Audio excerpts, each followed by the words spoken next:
Hello, everybody. Welcome to WCBN Sports coverage of the Final Four. I am Zach Warshaw alongside Jaden Fode. We got a battle of the number one seeds. It's all led to this. The road ends here. It is number one Michigan against number one Arizona. Jaden, such an honor to be here with you in Indianapolis. Just so much going on as we're about ready to introduce the starting lineups here at Lucas Oil Stadium. UConn just beat Illinois to already book their ticket to the national championship. Now Michigan, Arizona fighting for that second spot. So much to talk about, so much about to happen. What an incredible atmosphere, incredible weekend. What an incredible day for basketball in the state of basketball. Zach, I could not be more excited to be here right now in this environment. After watching the first game, it just made me even more excited to be here because the atmosphere that we saw in that game, the fans, the energy, the crowd, it was insane the entire time, and I'm just so excited to now see that for Michigan versus Arizona. The only 2-1 seeds left in this tournament, two of the best teams all season long. I mean, it felt like we were building up to this moment for so long when we saw the sides of the bracket and saw that, you know, the two potential 1 seeds in Michigan and Arizona could meet up in the Final Four for a trip to the national championship. It just feels so fitting that both of these teams ended up making it here in Indianapolis to play for a spot against UConn in the national championship on Monday. It sounds surreal to even say that right now. Oh my gosh, I couldn't agree more, Jaden. You're listening to WCBN FM Ann Arbor as they are about to introduce the starting lineups. We're going to beat them to it, Jaden. Michigan starting with the starting lineup throughout the entirety of March Madness. Elliot Cadeau, Namari Burnett, Morez Johnson Jr., Yaxel Lendenborg, and Adai Mara, the starting five. Over on the Arizona Wildcats side, they'll do Jaden Bradley, Braden Burries, Ivan Karchenkov, Koa Pete, and Motiejus Krivas. What are you looking for from Arizona? Because I think most of our listeners are familiar with the Michigan side. What are you looking for from the Wildcats? Well, I know Arizona is the team, they really stray away from the three-pointers, so look for them to find the mid-range, go inside, and really attack Michigan in the paint. Look for them to set screens, kind of create gaps in the lane, and find ways for their guards to drive down low, feed it into their bigs, get the offensive rebounds, get their bigs to get up there and get shots up. They love the mid-range. They are not a strong three-point shooting team by any means. That is not the game that they like to play. So I think that's a huge area to watch in this game. And then, I mean, just the battle down low. Adai Mara is going up against a guy in Krivas. He's 7'2". Adai Mara hasn't really faced someone that's too similar height-wise to him so far this season. So I think that's going to be a very interesting matchup down low in the paint. Oh my gosh, I couldn't agree more. And Michigan will be wearing their pitch navy jerseys tonight. Arizona wearing all white. But as you mentioned that, I want to get your opinion. I think that Michigan's battle in the paint is going to be, again, a key factor here. We know they can shoot the three ball. We know they can do well in the paint, but they need both to be working against Arizona. Michigan has played plenty of good talent, especially in March Madness. And yet again, we have it where this game is now the best you've played so far. Yeah. I mean, all season it was Michigan, Duke, Arizona. Duke's already out. It's now Michigan, Arizona. You got to prove your spot in the Final Four and make it to the national championship. You're either squad. There's literally everything on the line tonight, Jaden. Yeah, I mean, you're exactly right. I think, you know, one area that I'm really looking for Michigan, obviously, like you said, it's the battle down low. But for Michigan, they need their three-pointers to fall today. They need to have a good shooting night from three because that's one area of the game that they can really exploit Arizona. They're not, you know, that Arizona doesn't shoot a lot of threes. So if you're Michigan and you start shooting from threes, I mean, that's a way that you can run away with this game and kind of take over the lead and, you know, we've seen them get going from three, get hot from three earlier this tournament. We've seen it from Yaxel Lendenborg, which is what you expect, but we've also seen it from Roddy Gill Jr. and from Trey McKinney off the bench. They're huge for Michigan in this tournament. So getting those guys going early as well, I think is going to be another huge factor. And then I think for Arizona, it's about, you know, it's about the battle of the bigs and it's about getting, you know, their rotations in, especially for Arizona. Krivas is huge for them. He's been incredible all season long playing the five for them. But I think what it's really going to come down to is the depth off the bench. I think Michigan holds the advantage for them there. But then when it comes to Arizona getting depth from their bigs off the bench, is going to be an area that I'm really looking at, because I think Michigan can exploit that area, because Arizona's bigs off the bench are definitely not as talented as Krivas is in their starting lineup. Oh my gosh, I couldn't agree more. So much on the line. This, despite Arizona being a pretty decent program for ever, really. This is their first Final Four appearance since 2001, and so they have a little extra something to prove. Michigan was here in 2018. They definitely, both teams are just so dying to have this. It's so big for each program. Literally, obviously, it's the biggest stage in men's college basketball. It's just everything you want. But I also want to highlight the obvious story. Dusty May has got Michigan here to the Final Four in just his second season, which is nothing short of incredible. Tommy Lloyd for Arizona is in his fifth. But to bring FAU to the Final Four, then coming over to Michigan and get right back there with your second squad in just 2 years is absolutely amazing, and not enough credit can be given to Dusty May. I mean, the turnaround that this program has experienced under his 2 years here, Michigan was the worst team in the Big Ten 2 years ago under Juwan Howard, and then the fact that Dusty May comes in here, takes him to the Sweet 16 last year, and then now this year, the Final Four, and looking for a trip to the national championship on the line with this game. It's nothing short of incredible, and this Michigan team has been amazing in this tournament. They've scored 90-plus points in every game so far this tournament, and I have to mention it. There's only one other team to average 90-plus games in every NCAA tournament game. You know what that team was? Who was it, Jaden? It was the Michigan team that won the national championship in '98. So a little bit of deja vu for the Wolverines. A little bit of deja vu, hoping to have a little bit of a similar result. You're exactly right as there. the lights come on in Lucas Oil, and we're about ready to go from the Final Four. So excited to have you guys with us for the entirety of this one. We'll be doing, just finish your pregame show. We'll be doing this whole game, halftime show, a little bit of a post-game. Just thank you for tuning in. WCBN FM Ann Arbor for the Final Four in Indy. Arizona versus Michigan. Just waiting for Michigan to get out of their huddle. Arizona's already pretty much ready to go at half court. We're about ready to go, Jaden. This is like a dream come true. I'm so excited to be here, and I think we're in for, I know people have said it, but this has got to be the best college basketball game of the year, just in terms of the stakes, of the rankings of these two teams, the history, the way they've played in the tournament so far and throughout the regular season. I mean, this is the game right now. Oh, absolutely. Both teams get ready for tip-off. Adai Mara obviously taking it from Michigan. Krivas going to take it for the Wildcats. 7-3 against 7-2. A little bit of rare height matchup for Adai Mara. I know. Something Michigan's not too used to playing against. Just waiting for the referee to enter the court. He's kind of aura farming there on the side, just waiting for everyone to get ready. This is his moment, too. It's all of our moments today. The orange has filtered out, and now it's all red and maize and blue in the bottom level here. We're just waiting for the CBS ads to be over, basically. That's what you get at these. Oh, of course. That's part of the deal. But you're lucky you don't have ads, you have us. So, you know, they don't have to worry about that at home.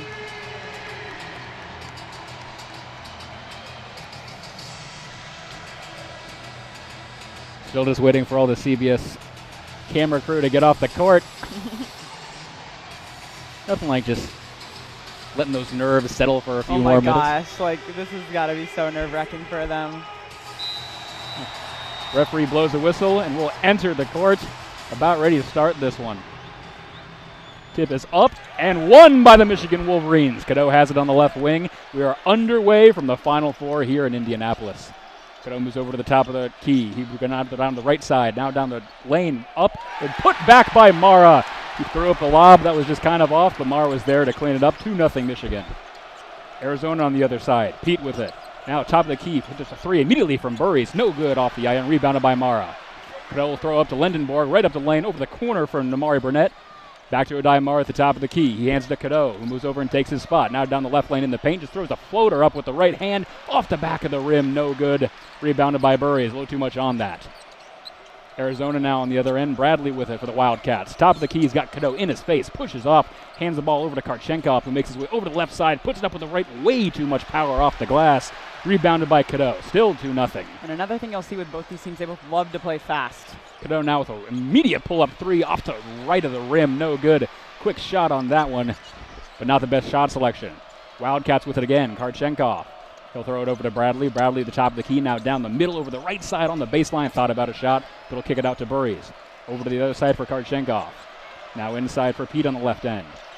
Back to Bradley on the left side. Go right through the paint. He'll go for a shot. It's no good, but he is fouled on that one. And Jaden Bradley will go to the line as we have our first foul of the night, first free throw attempt of the night with 18:43 left in the first half. I don't know, another area of this game that's going to end up being really important is foul trouble, I think, for both of these teams. I know Michigan has a lot of depth on their side, but I think just speaking holistically for both of these teams, you know, their starters are really where they thrive, and they kind of each have their big three. So I think watching that and the foul trouble is going to be really key in this game. And correction, excuse me, they're going to say it wasn't fully a shooting motion, so he's just going to inbound the ball. Wildcats still have it. Now as soon as they inbound the ball, it's going to be fouled again. Dusty May already not thrilled. He's screaming at the ref. That's already going to be the second foul on Adai Mara. Again, Jaden. Mara has had some foul trouble throughout this entirety of March Madness and the end of the regular season, and we're already seeing it again.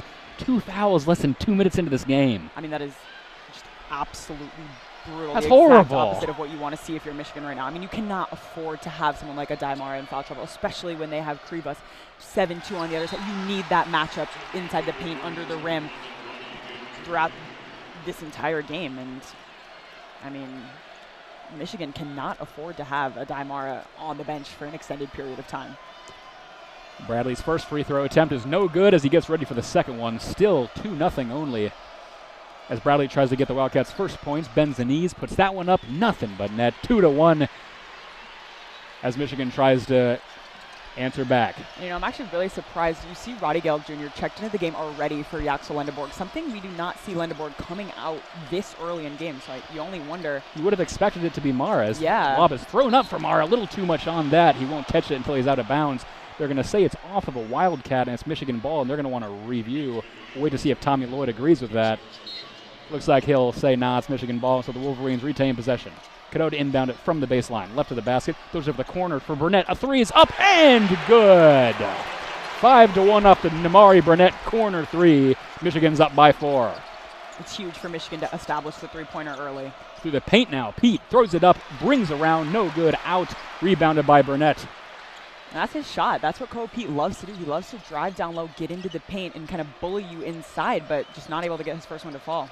Elliot Cadeau with the ball now for Michigan. On the left wing. Moves in towards the center. Great screen by Mara. Hell, just put it up a floater. That one falls. The teardrop is good. 7-1 Michigan. 17:47 left in this first half. And Elliot Cadeau has just been so impressive throughout this entire March Madness tournament. Now he's playing amazing basketball. Now Karchenkov has the ball knocked away by Cadeau. Cadeau brings it up the right side of the court. He was pulled up. He'll just give it ahead for Johnson Jr. Puts it up. That one's good. And he's going to be fouled for the and one. 9-1 before Johnson Jr. goes to the line for his first free throws of the night. 7-0 run for Michigan over the last 46 seconds, Jaden. I mean, I've just seen a couple incredible things from Michigan. One is just kind of establishing, being able to drive inside the paint. That's one area that, you know, Arizona was really going to excel in. They're great defenders. But if Michigan can catch them in the transition defense, and you saw Morez Johnson just drive straight through before Arizona can really get set, it's perfect for them. Oh, picture perfect. Johnson Jr. approaches the line, shooting 77% from the free throw line. He gets the ball, and as we talked about every game, Jaden does that long breath, almost like he's Giannis Antetokounmpo. He'll bounce the ball a few times, finally bend the knees, put that one up. It is off the front of the rim and in to make that a three-point play. 10-1 Wolverines with 17:30 left. You got to love the start if you're Michigan and Dusty May right now. Jaden Bradley with the ball for Arizona. Back to Pete, back to Bradley. They're switching off. Now Pete goes up the left side, pulls up from about the left elbow, rings around and out, rebounded by Roddy Gale. Arizona can't buy a basket. Trey McKinney with the ball now as he's checked in. He's on the left side. He moves over to left corner. Now down the baseline. Kicks out to Johnson Jr. on the left wing. Thought about a three. Now he just gives it to Cadeau. Cadeau takes his spot. Now he moves in towards the paint in the middle. Over to the right side. Just throws it up. Completely airballed that one. Rebounded by Koa Pete. Koa Pete moving up for the Wildcats. Knocked away by Cadeau, but he's able to retain it. And it'll be sent over. Arizona sends it around the horn. Burries with it now for the Wildcats.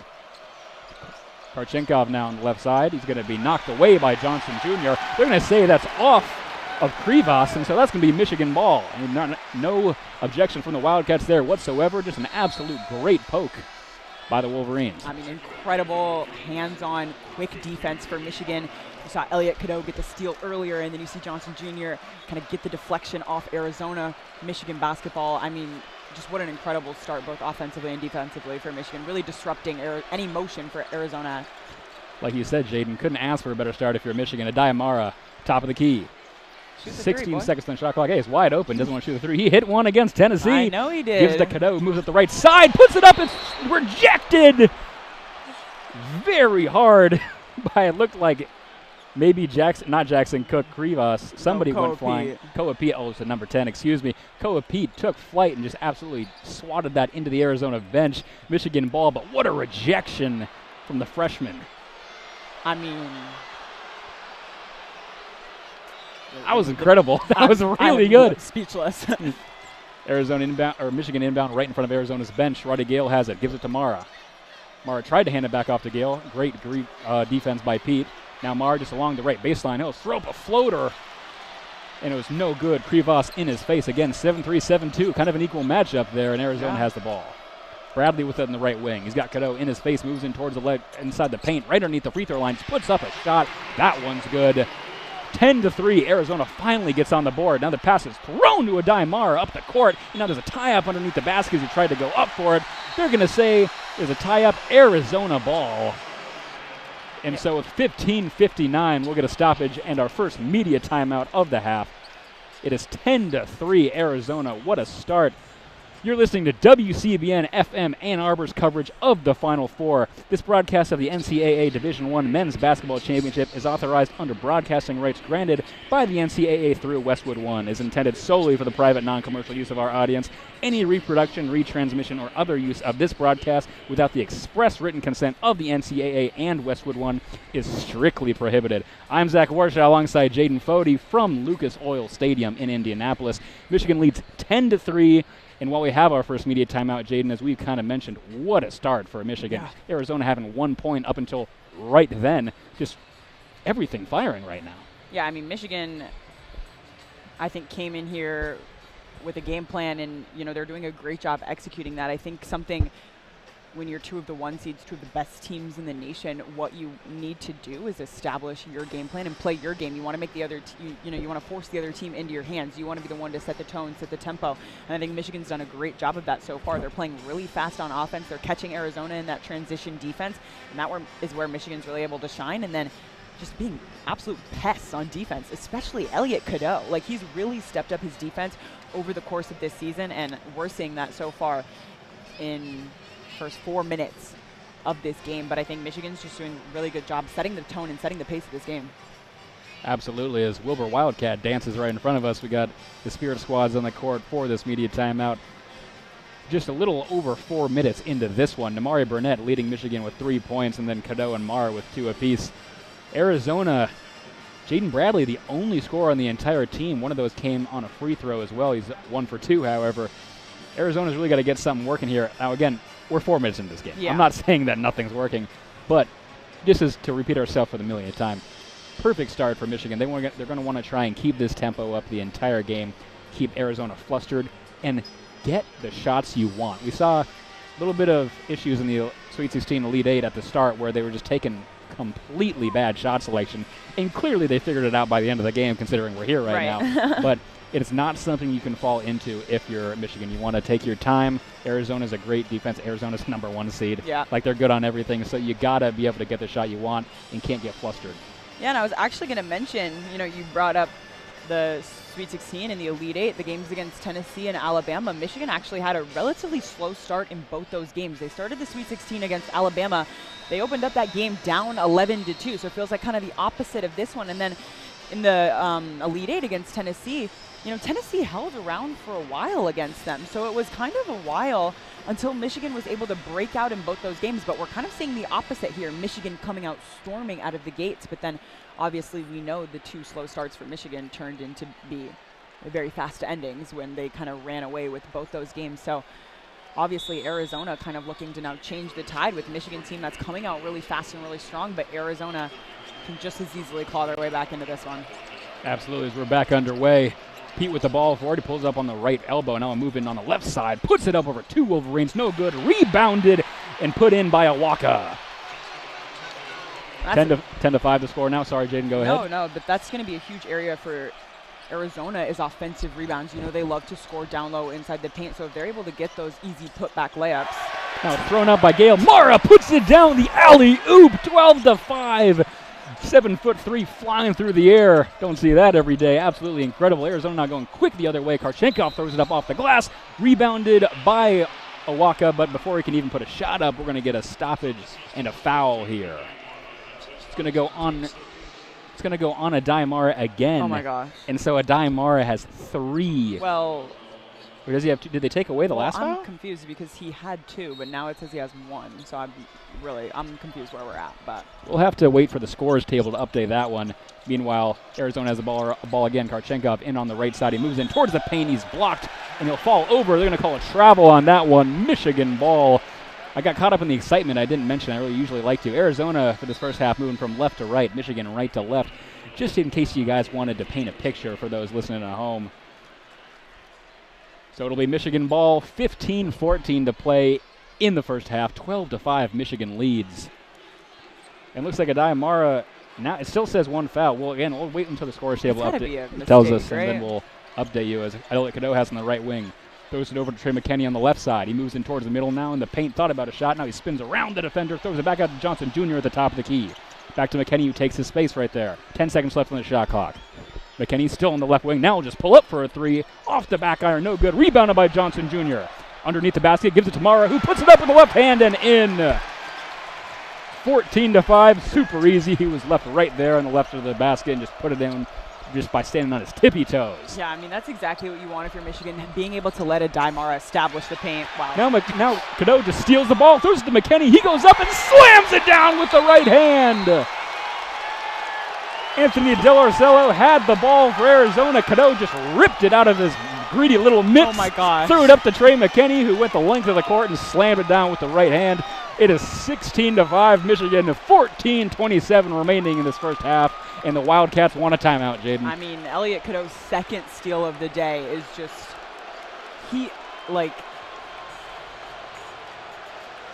basically just walks up to him, rips it out of his hands. He just said, "Give me that." He took it. It was his. Absolutely and then incredible. Trey McKinney with the dunk. I mean, Delorcello just looked like he wasn't expecting him to just try and take it. And hey, I guess if you it works out. Yeah. Never know if you don't try. And he's like, maybe I can just steal this thing right out of his hands. Michigan now on a 6-0 run over the last minute and a 4, which has been kind of the theme today. Just over 5 minutes into this one. Now, while we have this little commercial break as Arizona called a timeout, Jaden, Yaxel Lendenborg still not in this game. Kind of interesting. That's really weird. As we it's really, we haven't seen this all season long. Yeah, no, I don't know. In your expert opinion, do you think there's something going on behind the scenes? Like no explanation, just took him out. Especially he has no fouls, nothing going on.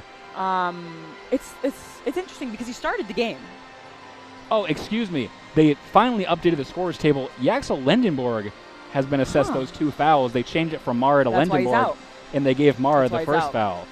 It's the 2 personal fouls because.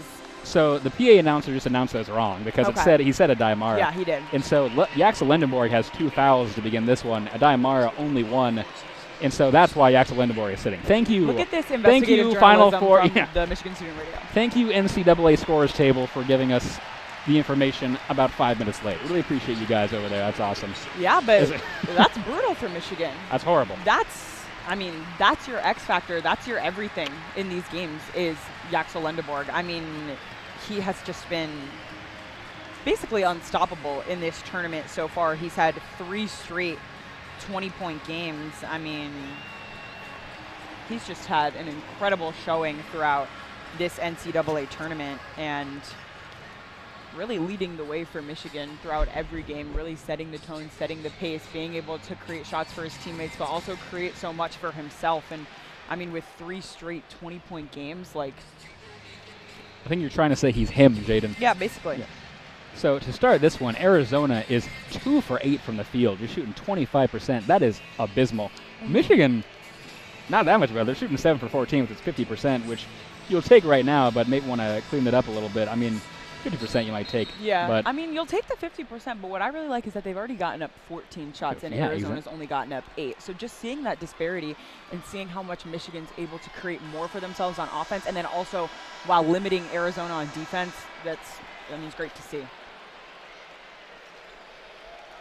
as we're out of the media timeout, about ready to return to play here, it'll be Arizona basketball. Axel Lindenborg still not in this game. Obviously, as we've now found out, he has the 2 fouls, not a Daimara. And we're back underway here from Indianapolis. Bradley with the ball for the Wildcats. He crosses over the half-court line, and Arizona will go back to work. Hands it back off to Burries. Out the half-court logo. He'll move it down the left side now, stop on the left wing. He's got Roddy Gale right in his face, trying to get around him. He'll pass it over to Awaka. Awaka hands it off to Aristode. Aristode over the left corner now, back. Just sending around the horn. Aristode now puts up left wing 3. That one hits right into the game. Aristode puts up his first 3. He may be playing today. It is now 16-8, 13:53. Elliot Cadeau on the left wing on the other side. Moves over to the top of the key. He's got Bradley in his face. Moves over now on the left wing. He pulls up for a 3. That one is good. Elliot Cadeau responds with a 3 of his own. 19-8 Michigan, 13:37. Bradley with the ball for the Wildcats. They're going to send it around a couple people. Now it lands up with Burries. Burries in the left corner. Roddy Gale playing elite defense. Absolutely he can't pass it. Him. Finally just gets it into Krivas. Krivas will put it up over Mara, and that one's good. What a skyhook, looking like Kareem out there. 19-10. Michigan still leads by 9. 13:15 left in the first half. Elliot Cadeau bring the ball up.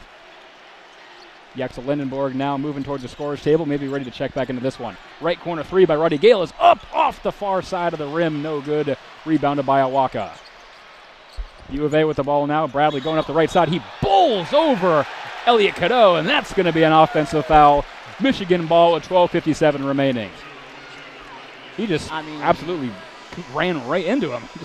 The way Elliot Cadeau is playing right now is incredible. He looks incredible on both offense and defense, drawing the fouls, getting the steals, and then getting the buckets on the other end of the court. I mean, this Michigan team looks completely different when Elliot Cadeau's on and, facilitating this game. Obviously, as the point guard, that's exactly what you want him to do. It couldn't come at a better time. He's been a little quiet here for the past couple of games. Now he's starting off electric. This one, Lindenborg is checked back into the game with Will Cheddar. 11 seconds left on the shot clock. Cadeau with it at the top of the key. He moves in towards the paint, bounces it over to Johnson Jr., who puts it up, but they're going to call it travel before he can get the shot off. It'll be a turnover and Arizona ball. I mean, if Arizona can force Michigan into these turnovers, if they're able to, play that pressure hounding defense that Michigan's playing, and they can force Michigan to turn the ball over, this is where they can start picking up some momentum for themselves. They have to get stops on defense and then go turn around and score buckets on the other end of the court. Burries with the Wildcat. Just throws up a floater from the free throw line that is well short. Airballed that one. Morris Johnson Jr. just picks it up off the ground and hands it to Cadeau. On the top of the key, he'll just move in right towards the middle, over to Lindenborg. Left corner 3 is up. That one rings around, up and down. That one's good.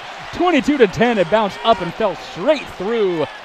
Unconventional 3, but he'll take it back into the game and back on the scorer's sheet. As now a quick 3 from Awaka's up off the back iron. No good. Rebounded by Cadeau. Quick shot there from the Wildcats. Didn't pan out. Now Elliot Cadeau trying to go back to work. Top of the key. He'll pull up for 3 of his own. That one's off the back iron on this end. Arizona with the ball now. They'll slow it down a little bit after the 2 quick shots. Krivas with it. They'll just hand it off to Aristode. Aristode to the top of the key, now dealing with Lindenborg. He'll move over to the left side, tries to give it to Krivas. It's knocked away by Lindenborg. Now McKinney has it, up the left side. He does a Euro step, and tries to put it up. Not exactly the greatest shot, but it's going to be swatted a little bit, not fully defended away. Either way, it'll fall out of bounds. And we'll get another media timeout here. It'll remain Michigan ball on the Arizona rejection. At this next media timeout, 11:34 remaining this first half, 22-10. Arizona finally showing some signs of life, Jaden, but Michigan still firmly in the driver's seat to start this one. Yeah, I mean, firmly in the driver's seat. 12-point lead this early on in the game. So many times I feel like when we've watched Michigan basketball, it's a lot of times of feeling like they're a second half team. It's like, oh, just wait for the second half. That's when they're really going to come alive. That's when they really have found take advantage of their opponents. We've seen so many close games throughout the entire season, of whether it's a team that's just as good as they are, or it's a team that they're supposed to handedly beat. It'll be a close game at half, and you're like, oh, well, this Michigan team, they're a second half team. They'll come alive in the second half. But today, we're seeing the exact opposite of that. I mean, they took it right from the jump and came out of this one strong, and feels like we've seen run after run that they're going on of just dominant defense and then turning it into points on offense. Absolutely. Everything's working for Michigan so far. Only negative, I'd say, on the night is the 2 fouls already on Lindenborg. But he sat for probably the past 9 minutes, and now he's back into the game with 11:34. If they can handle that one, this is already, like you said, it's the greatest start you could ask for if you're Michigan. Largest lead they've had so far is 12 points. They've gone on an 8-0 run and a 7-0 run.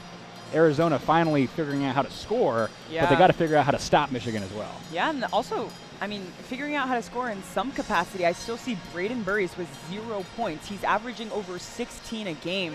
I mean, he's been incredible for them all season. I mean, that's their guy. He's probably one of, if not their best offensive player. He's so good at creating opportunities, finding his teammates, but also taking advantage of those opportunities for himself. And it's just been a slow start for him so far today.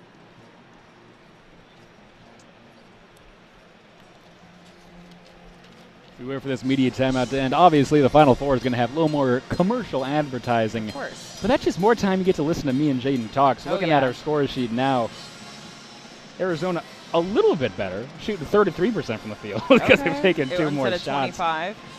Still absolutely incredible run by Michigan so far. Lindenborg still with only 2:45 in this one, or minutes played, I should say. Arizona going with a couple new guys, Del Orsello and Aristode for the past couple minutes, who Aristode came in and immediately knocked down that 3.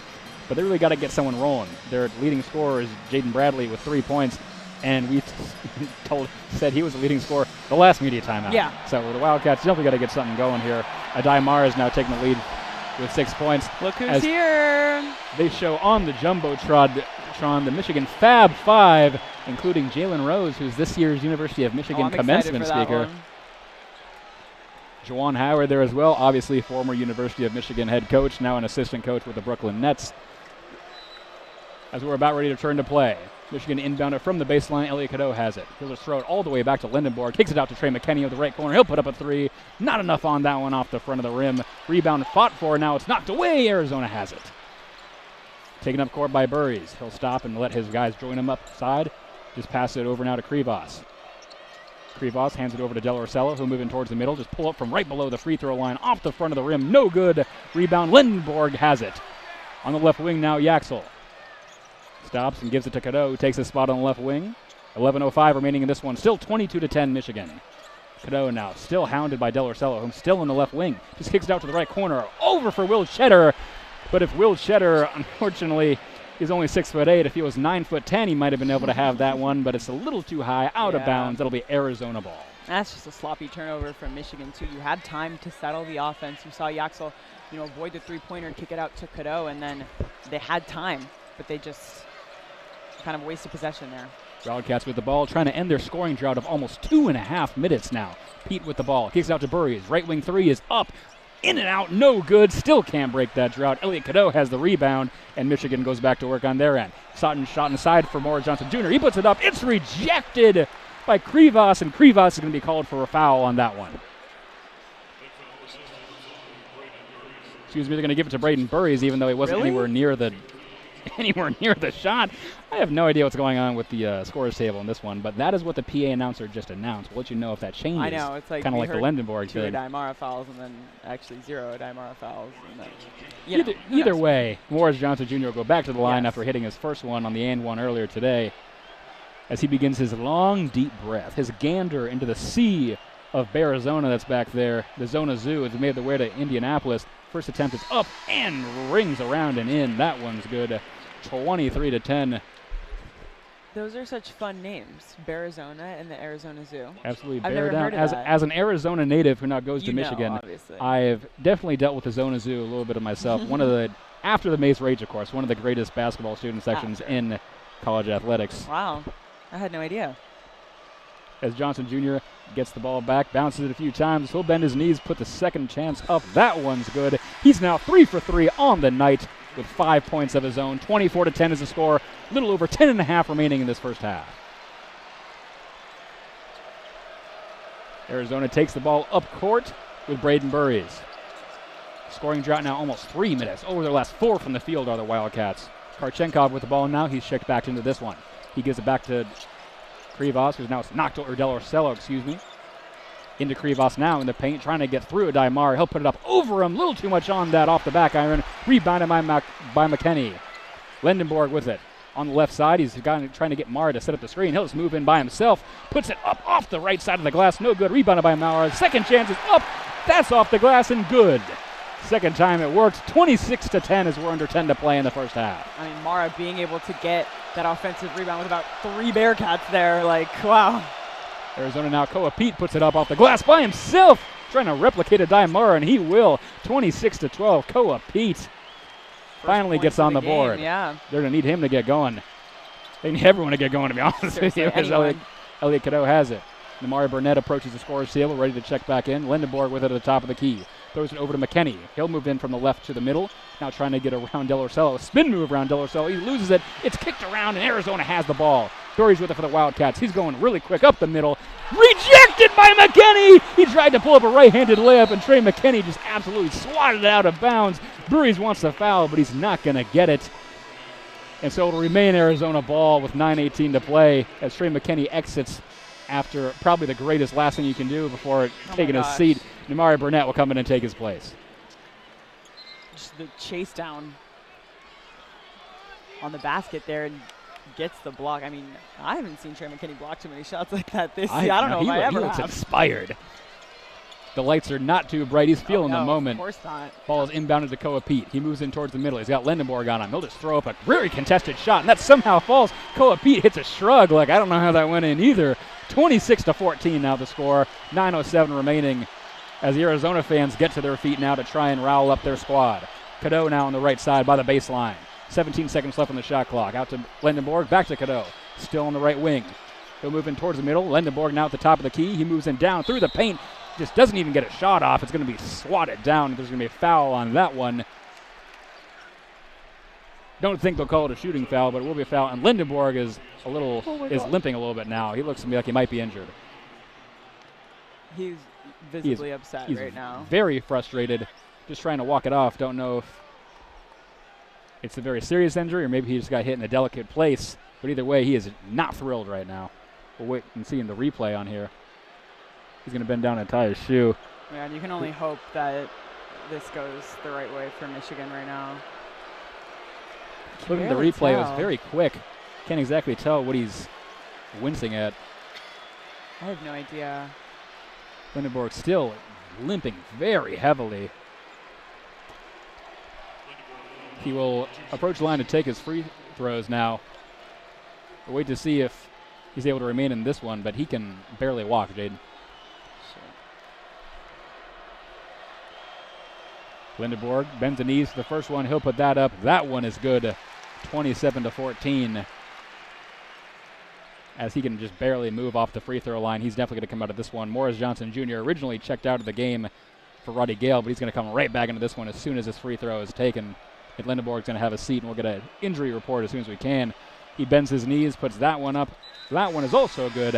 28-14 as Lendenborg immediately checks out. And again, Jaden limping very heavily over the Michigan bench he's there. Jogging off on his own.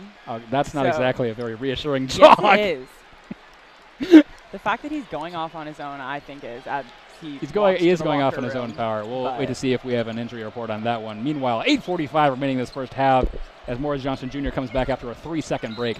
Koa Pete puts that shot up immediately. That one is no good. He's fouled on that, and Koa Pete will go to the line.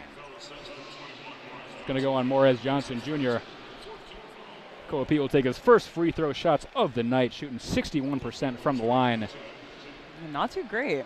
Not too great. He's a very good player, however, not great at the free throw line. 8:41 left in this first half. Wildcats down 14, trying to cut that down a little bit. Pete bends his knees, puts up the first attempt. That one's good. Now it's only 13. 28-15 is the score. 8:41 left. Again, if you're just joining us, this is WCBN FM Ann Arbor's coverage of the Final Four, Michigan versus Arizona. Yaxel Lendenborg just left the game with what appeared to be an injury to his leg. We'll let you know as soon as we get an injury report. And now Lendenborg is headed back to the locker room, still visibly upset. Second free throw attempt is up by Pete and good at 28-16. So clearly Lendenborg dealing with something serious. Cadeau with the ball now. He'll hand it to Mara, gives it right back on the right wing. He'll move in towards the middle. At the top of the key now, kicks it out to Burnett. Burnett on the right wing. He'll move in towards the middle. Over to Mara. Mara at the top of the key, gives it back to Cadeau, moves in down the right side. He'll just put it up off the top of the glass. No good. Rebounded by Krivas. Rebound fought for. Now stolen away by Cadeau. He puts up a second chance attempt. Also too high. No good. Burries with it now for the Wildcats. Handed to Krivas at the top of the key. Over to the left side. Burries takes a three of his own. That one's good. That was Karchenkov, excuse me. Either way, 28-19 as Arizona has new life while Michigan has lost Lendenborg and everything's fallen out for the Wildcats. Yeah, feels like that right now. Mara at the top of the key. 7:50 to play in this first half. Gives it to Cadeau. Cadeau moving in through the middle. He's surrounded, has no one to give it to. Tries to give it to Burnett. It's knocked away. It's going to be almost out of bounds, able to save it somehow. Now Mara pulls up for a three. That one is no good. Rebounded by Burries. It was close, though. Bradley with it now. Michigan, one of their last 7 from the field. The momentum is completely switched. Krivas with it on the right side by the baseline. Hubin then towards the middle around Mara. He'll put it up, a soft floater off the front of the rim. That one will fall, and now Dusty May calls a timeout as the tables have completely turned. It is now 28-21 with 7:21 left in the first half. Arizona on a 7-0 run over the last minute, 20 seconds. Jaden, what is happening? The momentum could not have done more of a 180 since the last media timeout. Everything has shifted completely in favor of Arizona right now. I mean, they've made it a 7-point game, and Michigan has not scored in the last 2 minutes and 39 seconds. And within that, they happen to lose not only their best player, but one of the best players in college basketball. Big Ten Player of the Year. Obviously not ideal. Still waiting to see what the official diagnosis is. We'll let you know. But as of right now, we got a 7-point game in Indianapolis after it was just 14 about a minute ago. That Lendenborg loss would be huge for Michigan. They're definitely hoping he can come back. Not a great start for them as he had 2 fouls right off the bat, and now we're going to assume it was an ankle injury. Never want to assume, but that's what the reports are coming out immediately. Like, yeah, and that's what it looked like it was just something with his entire leg. Again, we'll wait and see. See if he can hurt it anymore or just hurts. Who are we playing, Rammer? We're playing Arizona in the Final Four, and so they definitely need him back. Oh, yeah. And I mean, given the caliber of this game and just the type of player he is, you know that if you don't see him back anytime sooner in this game at all, then you don't see him back, that's a problem. Serious. Like, that's just straightforward. This Michigan team is great. They don't necessarily rely on one person. However, Yaxel Lendenborg is your main guy for the most part. I mean, it's not like in all due respect, Cameron Boozer for Duke, where he is the entire team. Mm-hmm. But Yaxel Lendenborg is the heart and soul of this Michigan squad after coming in from UAB in the offseason. And so they're definitely hoping he can come back. In the meantime, we still have our media timeout. Koa Pete now up to 6 points for the Wildcats. Couple players on the scoring chart now. Bradley, Karchenkov, both with 3 apiece. Krivas has 4 of his own after nobody had it in the last media timeout. Adai Morris still leading Michigan with 8. Then Cadeau with 5, but he's got 3 rebounds and 4 assists. Great night starting for Elliot Cadeau. See if he can keep that rolling. They definitely need him now. Yeah, and I mean, just looking back at Arizona now, we were looking before, and it was like Jaden Bradley was the only one that had any points on the board for them. But now you see really spreading the scoring out. Krivas, Koa Pete, everyone kind of getting involved, except the 1-0 that still really stands out to me on the scoring sheet is Braden Burries. I mean, that's not one that you would have expected coming into this game, but what's also really impressed me about Arizona is the fact that despite Braden Burries scoring 0 points, they're still able to find a lot of that momentum and still really get involved in this game. He has 3 defensive rebounds, so despite the lack of scoring, getting the defensive rebounds, initiating the offense, he's still contributing in some category, but still really shocked to see 0 in the scoring column for him. Absolutely, and just looking, if you want an example of how the tables have turned, Michigan down to 41% from the field. Arizona up to 40% from the field, so almost a completely even game at this point after we were kind of clowning Arizona for not getting a start, shooting 25% out of the gate. And so see if Arizona can keep that momentum, see if Michigan can grab it back as we return to the court. Out of the media timeout, about ready to resume play here from Lucas Oil Stadium. 7:21 remaining in this first half, 28-21. Michigan leads, and Elliott Cadeau will take it up court for the Wolverines as the Zona Zoo now gets super loud as they have newfound momentum. Roddy Gale with an out. He'll move in from right to left, kicks it out to Johnson Jr. Now Elliott Cadeau. Elliott Cadeau moves in over to the right side. Amari Burnett puts up a three from the corner, off the side of the rim. Not enough power on that one. Rebounded by the Wildcats. Burries with it for Arizona. Over to Krivas at the top of the key. And there's going to be an off-ball foul here on it looks like a Daimara. Yeah, he looks upset. He is not thrilled about that one. That'll be his second foul of the night. Nowhere near the action that was going on, which unfortunately is kind of a theme we've seen the past couple of games, and he's got to be careful here if he's going to get teched. Arguing with the ref a little bit too much, and the ref gave him an additional whistle blow like, hey, you better stop talking right now. Yeah, and he also needs to be careful, obviously, with the 2 fouls now. I mean, we thought he had 2 fouls about 2 minutes into this game. Luckily, those got taken away, but now up to 2 fouls and still 7 minutes left in this first half. So, I mean, this is a early sign of foul trouble for a Daimara, something you absolutely cannot afford in any game, but now even more with Lendeborg out for we're not sure how long, but still in the locker room, hasn't come back yet. So with him not in the game, you cannot afford to have one of your big 3 getting into foul trouble. So we're going to stoppage here. It looks like Dusty May is going to challenge that one and say it wasn't a foul on a Daimara.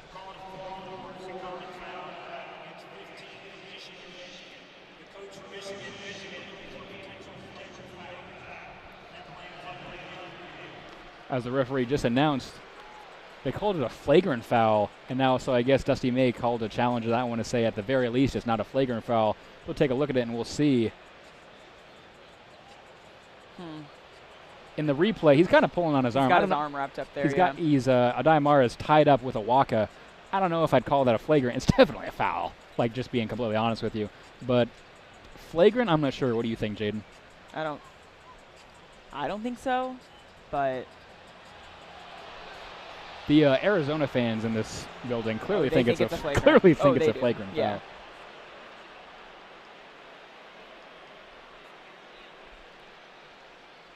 As it looked like we're about to get an announcement. The ref's just kind of standing there.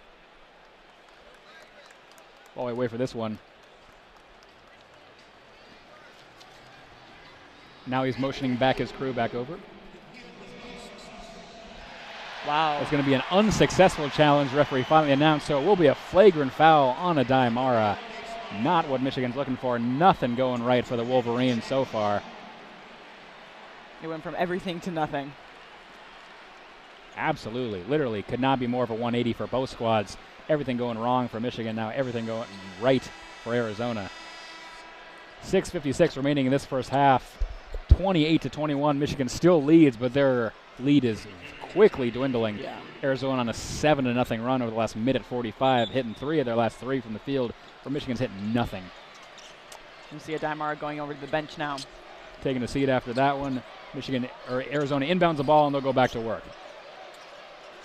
Thrown in on the left side. 1,000 people in our way. Now it's Krivas with on the left side. Right underneath the basket in the paint. Just throws up a sky hook on the right hand. That one is good. 28-23. Getting it over Johnson Jr. and just continuing everything working for the Wildcats. 9-0 run now for Arizona as Elliott Cadeau has to try and stop that. On the left wing. Johnson Jr. at the top of the key now. Under 6.5 to play in the first half. Kicks out to the corner for Amari Burnett on the left side. He'll move in underneath the basket. Throws it in for Roddy Gale, who goes up and goes down. He throws it down 30-23. That'll give Michigan a little momentum back as Roddy Gale with the 2-hand slam came flying in from the point. And that's one of the players Michigan is going to look to start being an X factor in this game. Krivas now going in strong. Hits Morris Johnson Jr. Doesn't get a shot off. We're going to get a foul. They're going to somehow call a foul on Morris Johnson Jr. for that one, even though he got elbowed right in the chest. And so that's unfortunately going to be Johnson Jr.'s second of the night. And Arizona will retain possession of it. Still 4 of their last 4 from the field. Everything going right.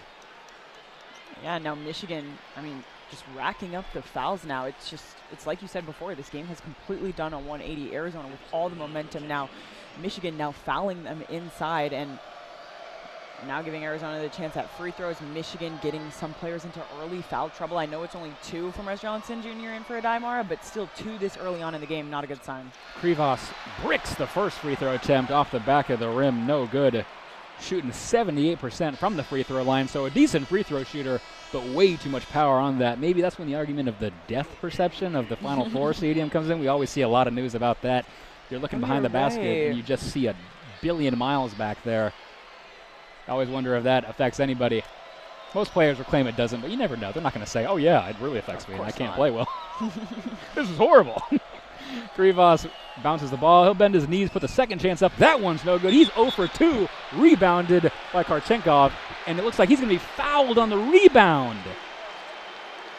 Michigan cannot catch a break here as Karchenkov got the rebound, went down, and looks like they're going to call Trey McKinney with a personal foul on that one. He might have accidentally whacked Karchenkov in the face, and so Arizona immediately going back to the line. They're in the bonus now with 6:06 remaining in the first half.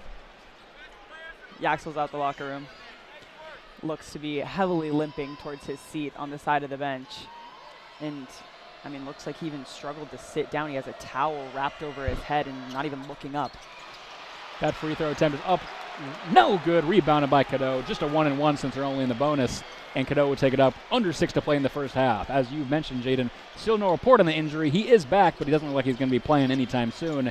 We'll let you know. Morris Johnson Jr. down the right side. Spin move around Krivas, trying to get it up. He'll finally just throw up a floater with his right hand. Rings around, no good, out the side. Arizona has the ball. Bradley within the right wing. 5:40 to play here in this first half. 30-23. Bradley puts up for a mid-range jumper off the side of the rim. No good. Rebound got by Cadeau. 5.5 to play here in this first half. Cadeau at the top of the key.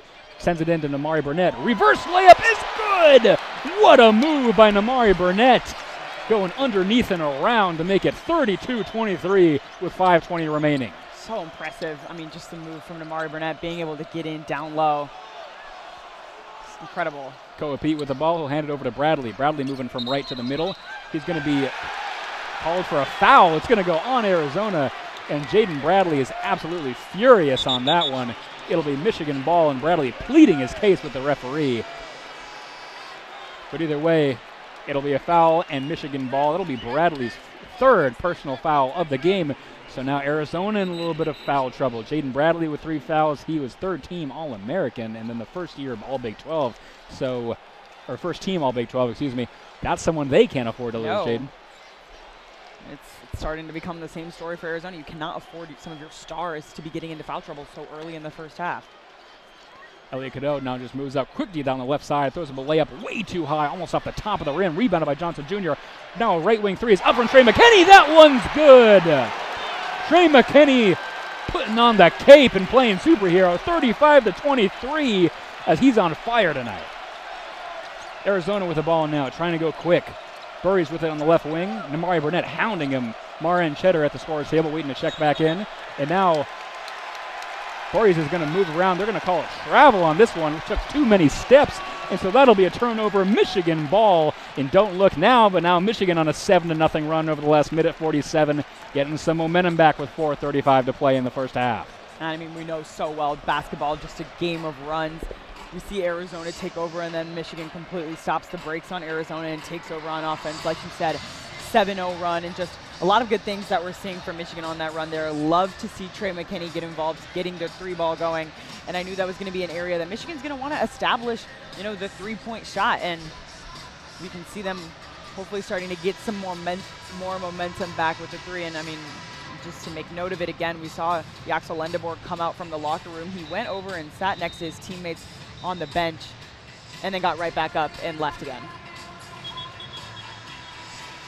Yeah, that's kind of brutal. Again, we have no news on that one other than what we're seeing with our own eyes right in front of us, so we'll let you know if we get any update. As it stands, Yaxel Lendeborg returned to the bench for about a single minute and then just went back into the locker room. So still no sign of him. 4:35 remaining in this first half. 35-23, Michigan leads. They're going to reverse that call. It's not going to be a travel. It is going to be something. either way, or they're going to say he got the timeout off before he traveled. I guess so. Either way, Wildcats retain possession of it with 16 on the shot clock. Burries with it on the right wing. Gives it back to give him go here with Krivas now on the top of the key. Burries. And there's going to be a foul off the ball again. We'll wait to see who this goes on. Looks like they're going to call that an Elliot Cadeau. Something that happened off the plate. Not exactly sure what. And since Arizona's in the bonus, Burries is going to go to the line for some free throws. His first of the night. Braden Burries shooting 80% from the free throw line this season. Arizona down 12 with a little under 4.5 to play in this first half. Burries bends his knees. He'll put up that one. That one is good of the 1-and-1, so he'll get a second chance. 35-24 as Burries now has the opportunity to bring this to a 10-point margin. Yeah, and Burries finally getting on the board for Arizona in the points column. I know only his first point of the game off a free throw, but just a good sign to see one of your star players finally get that bucket. Burries' second chance is up and good. 35-25. We got a 10-point game here at the Final Four as Elliot Cadeau takes it up for the Wolverines. McKinney, Cadeau, Gale Jr., Mara, and Cheddar the 5 for the Wolverines as they try to get back the momentum. Roddy Gale with on the right wing. Hands it back to Trey McKinney. Trey McKinney heads over to the top of the key. Spins it back to Mara. Mara at the top of the key himself. He'll just hand it off to Cadeau right there. He's moving down the right side. Throws up a wide sky hook. That one's off the left side of the rim and down. Koa Pete has it for the Wildcats. Going right through the middle now. Koa Pete puts it up with the left hand. No good. Second chance opportunity by Krivas. Also no good. McKinney has it for Michigan. Going quick up the left side. He hands it back to Cheddar. Cheddar thought about a left wing three, then thought secondly. Now Roddy Gale in the right corner. He'll put up a three. That one is good. 38-25 as Michigan was determined to get the three ball on that one, and Roddy Gale was able to deliver. Roddy Gale gets up his first three-pointer of the day. And that's another great sign for Michigan. You know, you make the comment, March Roddy. He said April Roddy's better than March Roddy, so we'll be the judge of that here. 3:25 left in this first half. Koa Pete with the ball. Now Burries, he'll put it up off the back of the rim. No good. Rebound fought for by Krivas, and it looks like we're going to get a foul anyway before the rebound can even come down. It's going to be an offensive foul on Krivas himself, and so it'll be Michigan ball. 3:21 remaining. We'll get another immediate timeout. You're listening to WCBN FM Ann Arbor's coverage of the Final Four, Michigan versus Arizona in this semifinal. 38-25 Michigan leads. Now Arizona over their last four from the field. Such back and forth, Jaden. Down to a 10-point game at one point. Now we're back up to 13. Jaxel Lendenborg, obviously the main story, not playing. He's back in the locker room. But Michigan doing decently well without him impressive. So far. Yeah, I mean, this is honestly, like, I think you're really happy right now if you're Dusty May with how the other guys have just stepped up around him right now. It's a good showing for Michigan to be up 38-25 without one of the best players in college basketball. So things are looking okay for Michigan right now. But, I mean, there's obviously so much time left in this game, and Arizona, the type of team that obviously can take advantage of that and, you know, really come out and play strong without Michigan's star player, because I mean that's who you game plan around when you're these opposing teams. You know, that's the main guy that you're watching out for. So absolutely doing some investigative journalism here. We're looking at a replay of the Jaxel Lendenborg injury. Just a complete knee-on-knee collision with Arizona's Koa Pete. Oh, so knee. Complete, yeah, knee-on-knee, just whacked his kneecap into Pete's. Koa Pete is fine. He's still playing in this game. Oh, he's fine. Lendenborg, and obviously in so much pain he's left, so it's some type of knee injury. In my journalistic opinion, clearly he's not going to play in this first half. We'll wait through halftime and see if it's something serious, maybe something, I don't know, ligament-wise, but we'll get a full report. But either way, I would say he's done for at least the first half. Hopefully he can come back in the second, but it's not looking good considering he was on the bench for a singular minute, Jaden. Yeah, I wouldn't expect him to come back out even from the locker room throughout the rest of this first half. I mean, you can see there on, you know, just scrolling through Twitter, going back to the locker room to get ice and, you know, probably tape himself up and just kind of, at this point, do literally everything in your power to get this guy back out on the court. But, I mean, you could just see the look on his face, not only when he went down, but when he hobbled to the free throw line and then hobbles off the court. And I mean, just with the towel over his head, not even showing his face. I mean, you can just that's kind of a telltale sign. The emotion, like, coursing through him, and just not a great look for Axel Lindeborg and the Michigan Wolverines right now. So I should clarify, watching the replay, yes, it was a knee-on-knee collision. Every report is saying it's his ankle. I know. So, I mean, with my eyeballs, it looks like a knee, but everyone is saying it's an ankle, so we will, again, remain and see. I'm seeing reports that he just rolled that ankle. I think rolling that ankle is going to be the best-case scenario, to be honest. I think we'd rather have that than a knee injury. That means it's just the world's worst stinger for the most part, and hopefully he can come back in the second half. But I would say if you're a Michigan fan, hope it's the ankle over the knee, and it's just a rolled ankle. Yeah. I like how we're just hoping for different injuries now. This is great if you're a Michigan fan. Either way, we're back underway with 3:18 to play in the first half. 38-25, Michigan leads, and they have the ball. Thrown in for Cadeau on the right side by the baseline. Moves out a little bit in the mid-range. He'll throw it across to Will Cheddar in the left corner. He puts up a three. A little bit short on that one off the side of the rim. Rebounded by Karchenkov.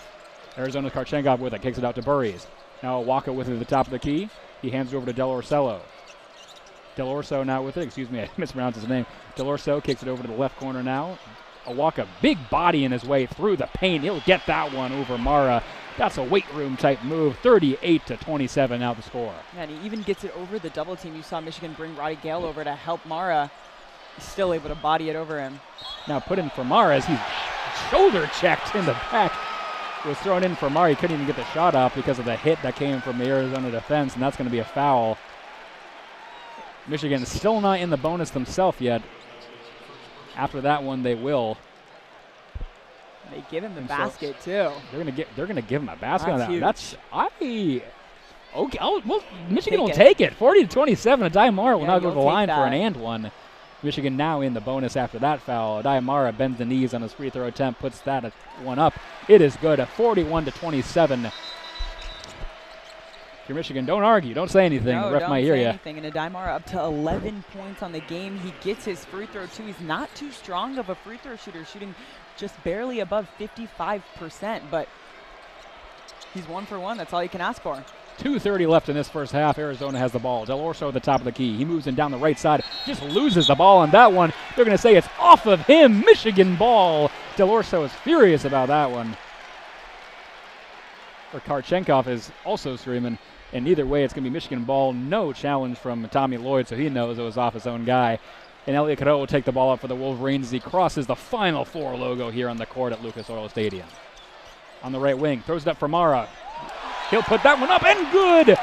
Little bit of an alley-oop attempt, a little too far past the basket, but he gets it off the glass, and Mara puts it down 43-27.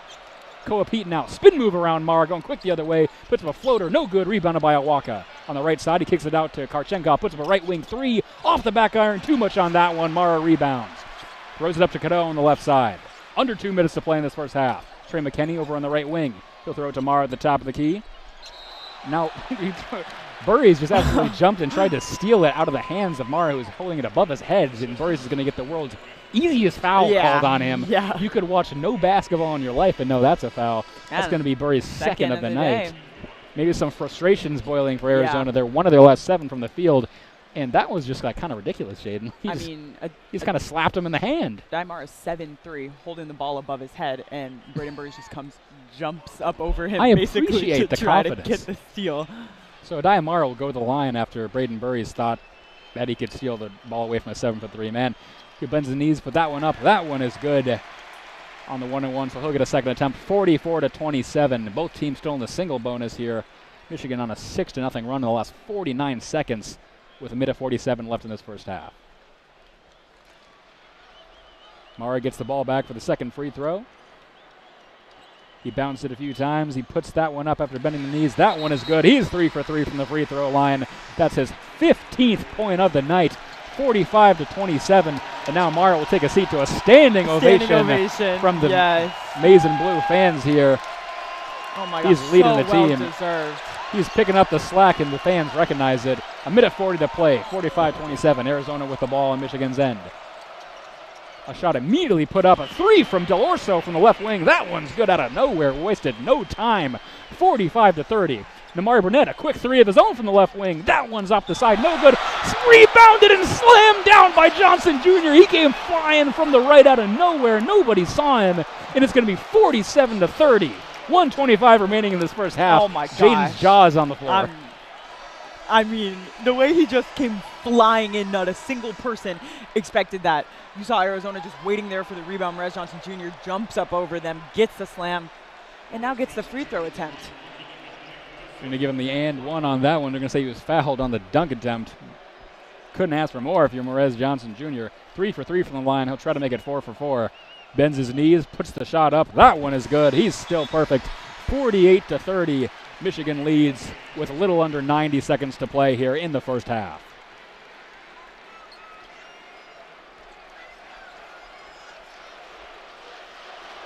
Let's Go Blue breaks out here at Lucas Oil Stadium.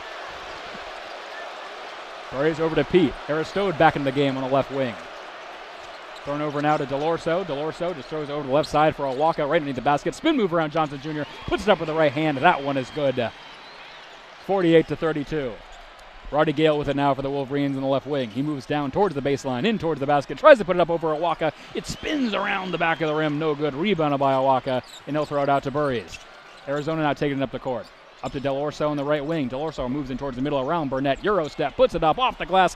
In and out, no good. Second chance opportunity put up by Pete, no good. Rebounded by Cheddar. Aristode tried to poke it away. Cheddar holding onto that like he's Barry Sanders. Elliot Cadeau now pulls up for a quick three. That one really far. No good. Rebounded by Awaka. Or Pete, excuse me, and Arizona takes it up. Burries with the ball now, kicks it up to Pete. Awaka now underneath the basket. It's going to be knocked out of his hand by Johnson Jr. Out of bounds. It will remain Arizona ball with 19 seconds left on the shot clock. 26.3 to play in this first half. Good aggressive defense by Michigan, still keeping it up. And, I mean, the Wolverines look like getting some momentum back in this game for themselves. 26.3 seconds remaining in this first half. 48-32, Michigan leads. Arizona to inbound the ball from the Michigan baseline. 19 seconds left on the shot clock. Thrown into a walk. It's stolen out of the air by Burnett. Looking like Will Johnson playing safety there. He'll hand it off to Cadeau. Shot clock is off. 18 seconds left, and Cadeau is just going to hold this for the last shot for Michigan of the first half as everybody here at Lucas Oil gets to their feet. 9 seconds left on the game clock. 5 seconds left in the first half. Cadeau now on the right side, on the right wing. He'll just pull up for a three with 3 left. Off the front of the rim, no good. Put up by Roddy Gale. Second chance, no good. Falls off the side of the rim. So can't get a last second shot, but that'll end the first half here at Lucas Oil Stadium. Michigan leads 48-32. Michigan ends that half going 0 for 4 from the field, but they remain up by 16 going into halftime. So, Zach, we got a 20-minute halftime show. 20-minute halftime show. Feel like we have to talk about the obvious. So, very back and forth half. Started with Michigan coming completely on fire out of the gate. Arizona getting a little bit back there towards the end. The big story, the Axel Lendenborg injury. Arizona just completely getting everything, bringing it back to a 10-point deficit. And then the Adai Mara and Trey McKinney show heating up. And now it's back to a 48-32 difference at halftime. Yeah, I mean, it's like you said, it's the biggest story of the game right now for the Michigan Wolverines is Axel Lendenborg. Obviously going down with an injury. We're still not quite sure what that injury even is. And then just you see him come back for a minute, and you get so excited as a Michigan fan just to see him coming back out of the locker room and then to immediately go right back. Unfortunate sign for the Wolverines, but at the end of the day, the way that the rest of the team has picked up the slack around him, especially Adai Mara, just what an incredible first half performance from him so far. 15 points in the first half alone. And that's exactly what you need if you're Michigan. You need that one player to step up and kind of bring the scoring that Yaxel brings, and Adai Mara has done that so far for them. Oh, absolutely. You can't ask for more if you're the Michigan Wolverines. It's a next man up mentality. Like I said, you can't rely on one player. Michigan really hasn't. Yaxel Lendenborg is pretty much the heart and soul of this team, but he's not the only guy on the team. And so they've done an absolutely amazing job, as you pointed out. No one doing a better job than Adai Mara in that category. He's leading in points and rebounds with 15 and 5 respectively. But going back to my original statement, That's just how it is. It's just next man up. You got This is the Final Four. Yeah. You did not get here off of one guy No. doing everything. And so everyone just it's a team. It's not a single guy. There's no iron team. You're not Kobe. You're right. And so you got to rally together and make it work. As they announced John Shire from Duke as the head coach of the year. Huh. And to a bunch of boos here. And I mean, like you said, it's not only next man up, but it's that you are in no position to be making excuses for anyone at any point at this point of the tournament. I mean, it's like you said, you've got here for a reason, and it wasn't because of only one player. Yes, Jaxel Lenneborg is one of the best players in the nation, but you got here because of the entire Michigan basketball team, and you're going to show exactly why you did right now if Jaxel cannot come back into this game. And it's next man up, but it's also every single other player on that depth chart. Oh, absolutely. On the Arizona side, very evenly spaced, no one on fire. Koa Pete leading the team with 6 points. He's tied with Awaka actually for 6, excuse me. More of a spread out effort. No one really leading like Michigan has with Mara, but everyone decently performing. Yeah, and I kind of feel like that's what Arizona needs right now, is they need someone to just take charge of their offense right now and go at it and score a bunch of points. And I think that's really what they need, is they need something similar to the Adai Mara on Michigan right now, is, kind of someone to just take over the game for them. Absolutely. As you mentioned, we got about a 20-minute halftime show here. So we can talk about literally anything you want. Yeah, we can. What I want to discuss before anything, let's go back to the first game of the night, Illinois versus UConn. Yeah, we got a front row seat for that one. Absolutely, we did. We are, I'll say it now, WCBN FM Ann Arbor has been placed courtside for this Final Four, which is absolutely incredible. You could not ask for anything better. Except maybe in the media hotel, but that's a whole other story. Hey, no. That wasn't their doing. That was more ours. Yeah, nah, don't worry about it.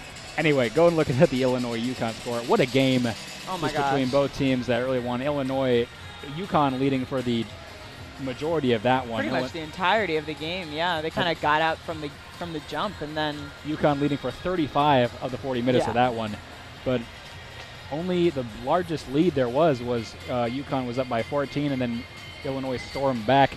Incredible job of the Illini trying to get a Big Ten representative in the final just to begin with.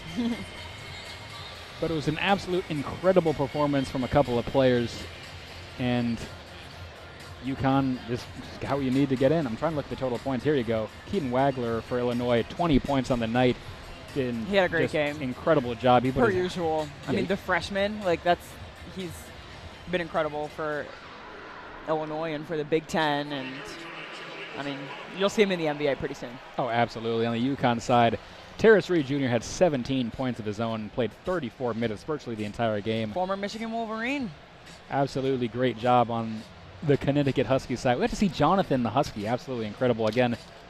Michigan needs a mascot. It's a whole other thing. We'll talk about that later. Yeah, that's just oh my gosh. We could fill the halftime show with that. Oh, absolutely.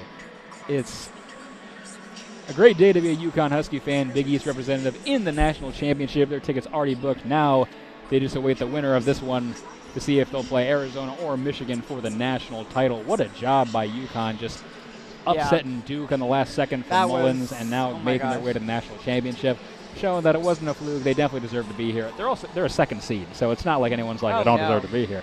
But everyone thought it'd be Duke, and it's UConn, and they're proving it should have been them all along. Yeah. And now either Michigan or Arizona trying to get in this one. So no matter what, we'll have a 1-2 seed national championship. Yes, we will. As we're down to about 15 minutes remaining in this halftime show. What do you want to talk about, Jaden? We've got plenty of time. That's an incredible question. What should we talk about? Well, we talked about last game, and I guess kind of going back into the first game of the Final Four, both teams really struggled shooting the basketball in that one. It was a low-scoring game for a majority of it until kind of, UConn obviously awoke towards the end of the game. Both of them did, actually. Not Arizona. That's in this game. Illinois went on a bit of a run towards the end of that game to cut into the deficit. But, both teams really struggled out the gates shooting. And I think that's kind of for whoever they play in this national championship, that's going to be an area to watch out the gates, and I assume that's going to be an area that UConn, coaching staff's going to attack and practice, and preparing for that game is to come out strong out the gates, because I mean you can't start slow scoring in the national championship. Oh yeah, that's not exactly going to work. Still no update on the Yaxel-Lindenborg situation. We'll check again right before the beginning of the second half to see if we have any news on that one. For now, it looks like a knee injury. They're saying it's an ankle, but still no real tell on how that's going to be. Yeah. And I guess now that we've been past our stat sheets, we can go into this game a little bit. Michigan led by 18 points at one point. As That's we said, insane. you could not ask for a better start if you're Michigan. Arizona has not led in this entire game, but the 18-point lead they got, we're almost at an 18-point lead right now, to be honest with you. It's just absolute domination by the Wolverines so far, even without Yaxel-Lindenborg. That's the theme of the night. I know we've talked about it three times already. You have to. The next man up is what Michigan has to do to win this one, and so far they're doing it correctly. It's just a matter of, can they sustain this throughout the entirety of the second half? Because Arizona's going to come out swinging, and you got to be ready to contain that and just keep doing what you're doing, honestly. If you're Dusty May, I think that's what you're saying in the locker room. You can't get disappointed. You can't get upset. You got to keep doing exactly what you're doing. As I'm going to interrupt myself, the Chuck blimp is floating around here, the Charles Barkley blimp. Because, there's a blimp inside of it. Because we're in a football stadium with a basketball court in the middle. And so we have our own we're in blimp an NFL stadium. inside it. Yeah, it's absolutely insane. It is. And I was going to say something about your point before, and now I'm completely forgetting what I was even going to say. I guess the Chuck blimp just made me lose my train of thought, It has that much aura. Oh, of course. 12 minutes until about the start of the second half. What an incredible atmosphere here. Always just great watching the Final Four on television. Now to actually be at the Final Four, being courtside, reporting on this one for WCBN FM Ann Arbor is just an absolute dream come true. Thank you, Jaden, for joining me. Absolutely incredible here. Thank you for joining me. Oh my gosh, of course. I mean, don't worry about it. There was no one I would rather rent an Enterprise car with weird stains on the seats that the guy assures me is okay. But who knows, because he works at Enterprise. It's clean and sanitized. Yeah, absolutely. He assured me it's clean and sanitized, has a tenth of a tank of gas, and he's like, oh yeah, there's no gas in it, but don't worry, you don't got to fill it up. You can just bring it back to us. Thanks, man. Appreciate it. Whatever it takes to get to the Final Four is what I'm saying. I would ride a bicycle here. Absolutely. We'll do it. Whatever it takes, we'll do it. We're here. World's greatest experience. So glad we get to do this as seniors with about 3 weeks left. Yikes, sorry to bring that up. Don't even bring that up right now. But this is the perfect culmination of college, of being in WCBN, and now being at the Final Four.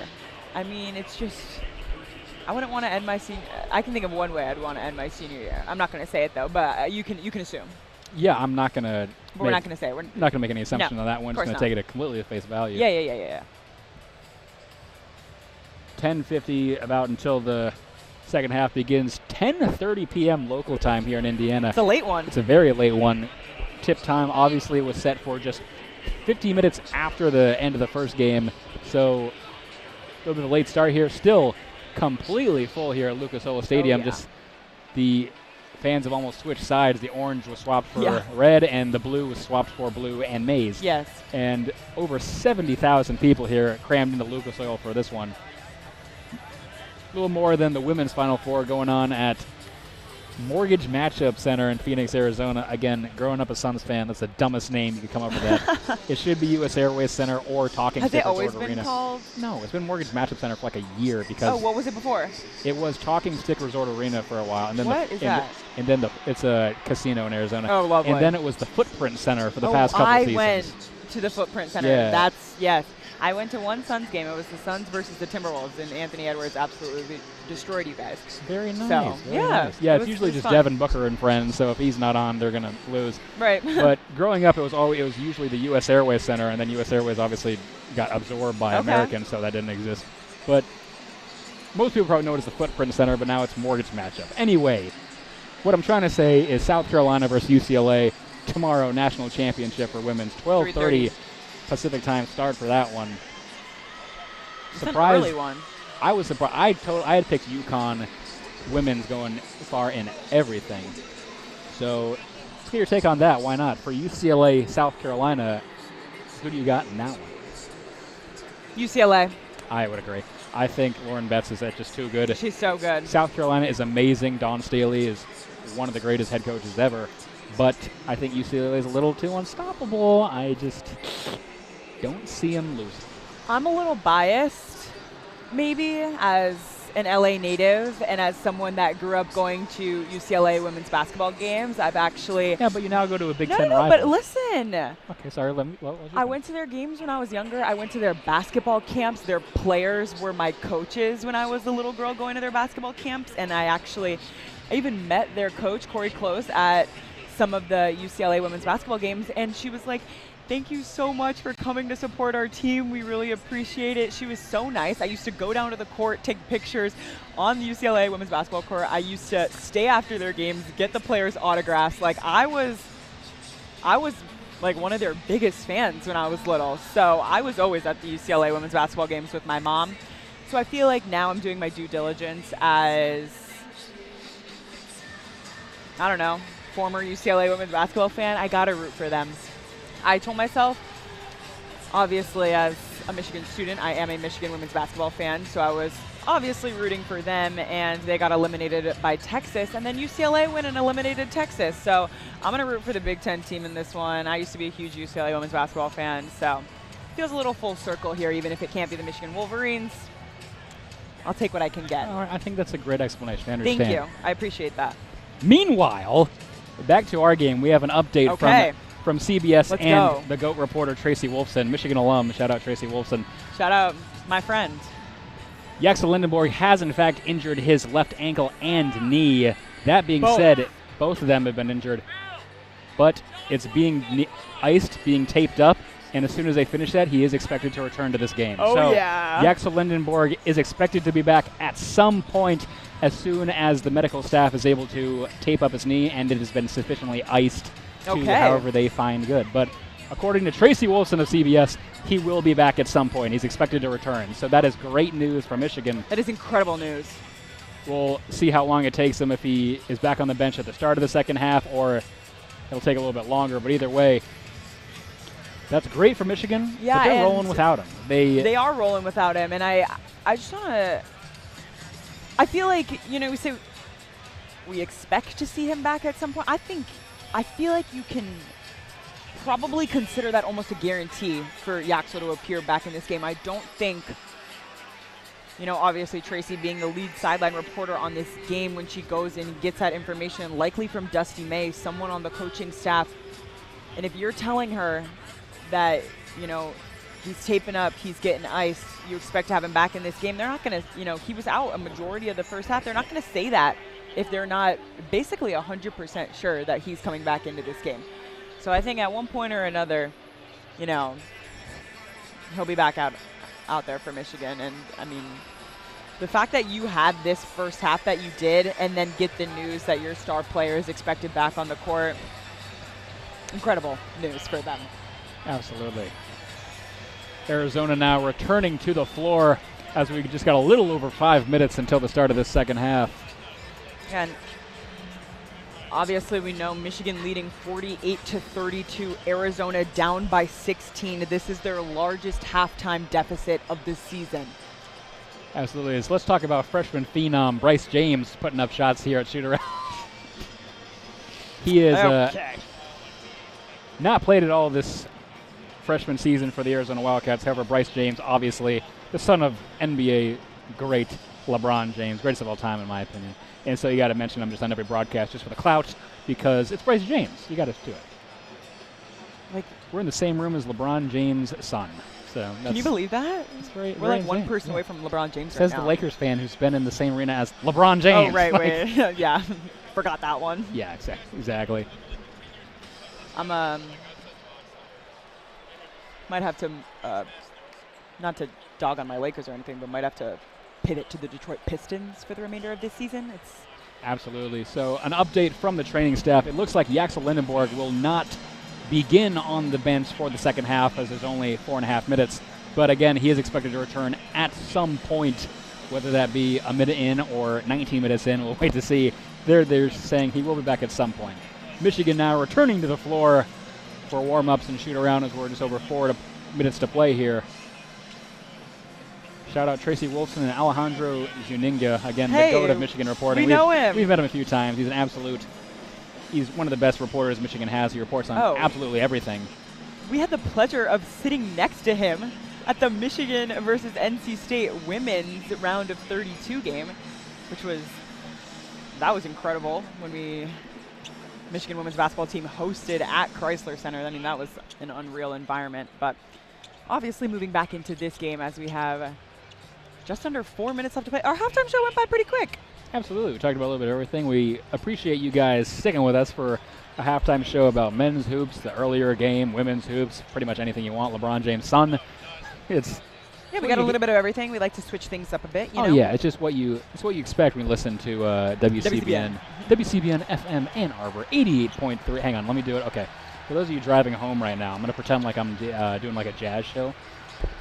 You're listening to 88.3 FM, WCBN. This is smooth jazz with a little bit of basketball. That was pretty nice. Thanks, I appreciate it. Under 3 to play here. Under 3 until the second half here. Yeah. Can you tell that I'm running out of stuff to say with 3 minutes left? I'm just having a fun time here. This is what happens when you give me media credentials for the Final Four. And now it looks like Jaxel Lindenborg has a full-blown brace on his knee. Wow. Looking at videos coming.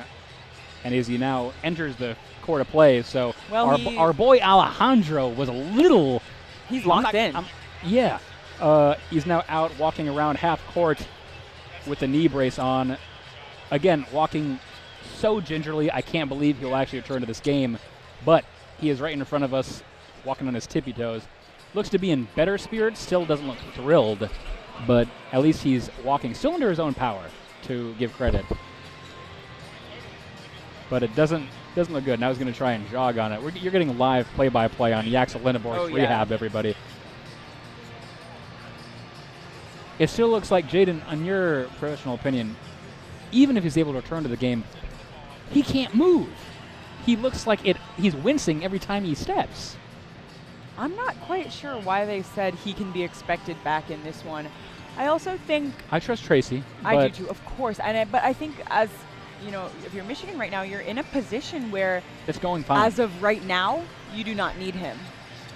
So I don't know if they needed to so much so as go to announce that you can expect him back. I think it could have been and I think it probably still will be, a play-it-by-ear kind of situation on whether he returns to this game or not. If they keep it up with a double-digit lead, I don't really know if we'll end up seeing him. If they don't end up needing him, it's something you'll want to rest him for what's ahead. You took the words right out of my mouth as we have just over a minute before the beginning of the second half. I mean, I would just repeat everything you just said. He will probably just be if this keeps going well, he doesn't need to play. If it starts to look a little iffy, maybe they'll try it. It does remind me of, this is the only reference I can think of, the Miracle on Ice team where... Of course you found a way to bring a hockey reference because he injures his knee. And I'm kidding. He can't injure it anymore if he plays on it. It'll just be very painful. I'm not sure if Jax can injure it anymore if he plays on this, but he just ran across the court and he is wincing in pain. So I don't exactly have the greatest hopes for that he's not hurt, as we're under 30 until the second half. It's a good sign to see him out, though, and at least on the court kind of warming things up. But absolutely. A Michigan spokesperson has said officially Jaxel Lindenborg will warm up to, quote, see what he can do in the second half, whether that be nothing or anything you want. Well, I mean, it's interesting to go from he's expected back to he'll warm up to see what he can do. I think, it makes sense that you would wait to see kind of how he's warming up on the court to see how much he can produce in the second half, rather than just being like, oh, he's icing it and putting an ankle brace on and putting a knee brace on, and you can expect to see him in the second half. But Yeah, still grimacing while doing it. So by the looks either of way, this, there's it looks no like shot. he is There's starting no shot, right now. Jaden.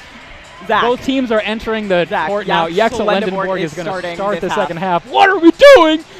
Anyway, this is WCBN FM Ann Arbor's coverage of the Final Four. I'm Zach Warshaw alongside Jaden Fode as we get ready to start the second half. Michigan's starting five is Cadeau, Burnett, Mara, Johnson Jr., and Jaxel Lendenborg. It's the way we started the game. It's the way we start every game. It's Jaden, the way we start every half. Jaden, we just watched him wincing 3 feet from us 15 seconds ago. It's the Final Four. Lock in. Very, very impressive, but interested to see what happens. We are back underway here from Indianapolis. Arizona has the ball here at the Final Four. He is actively wincing right now. He's wincing. Bradley with the ball for the Wildcats. Kicks it out to Burries on the right wing. He puts up a three immediately. That one's off the left side of the rim. No good. Rebounded by Johnson Jr. Out to Cadeau. Jaxel Lendenborg is running completely injured now. We won't talk about the entire time, but for those of you trying to paint a picture, he is clearly injured. But he's back out and playing, and that's all you can ask for him. Amara throws the ball. Lob for Johnson Jr. Stolen away by Karchenkov, going for a alley-oop right out of the gate. Couldn't get it. Karchenkov going through the paint now from right to left. Covered by 4 Michigan Wolverines. Arizona kicks it out now to the edge for Bradley, who sends it in. Now it's going to be for Koapita in the paint. He pulls up a shot, blocked by Mara. Burries now with the left wing. 3 of his own is up, and that one's no good. Rebounded by Morris Johnson Jr. He'll hand it to Cadeau, and Michigan takes it up court. 18:58 to play in this one. Johnson Jr. an immediate 3 from the top of the key. Off the back iron, no good. As Elliot Cadeau hits the ground in the background. Looks like he's good. He grabbed his nose a little bit, but he's fine. And now Arizona with the ball on the other end. Karchenkov, he'll move in, just take a shot from about the free throw line. That one's off the back iron, no good. Rebounded by Namari Burnett. Neither team can put up anything to start the second half, as we're a minute and a half in and there's been no score. It's very reminiscent of how Arizona started the first half, just missing every shot opportunity they took, just really getting the shots off, but just not getting anything to fall. Elliot Cadeau moves in towards the paint. He's going to be fouled on that one before he can even get remotely close to the basket. That'll go against Bradley. That'll be his 4th personal foul of the game, Jaden. So Jaden Bradley now in deep foul trouble. One more and he's gone. He will immediately check out of this one. Anthony Del Orso will come in for him. That is a big loss for the Wildcats because with 18:26 left in the second half, he might be out for a good length of time because if he gets one foul, he's done. Yeah, I mean, you're right. And only 3 points on the day from him. That's your Big 12 player of the year to remind you. And, I mean, a lob from Mara. He slams it down. Cadeau threw up an alley-oop attempt for Adayamara, and he easily grabbed that one and threw it down for the first points of the second half. It's 50-32 as we approach 18 minutes left in this game.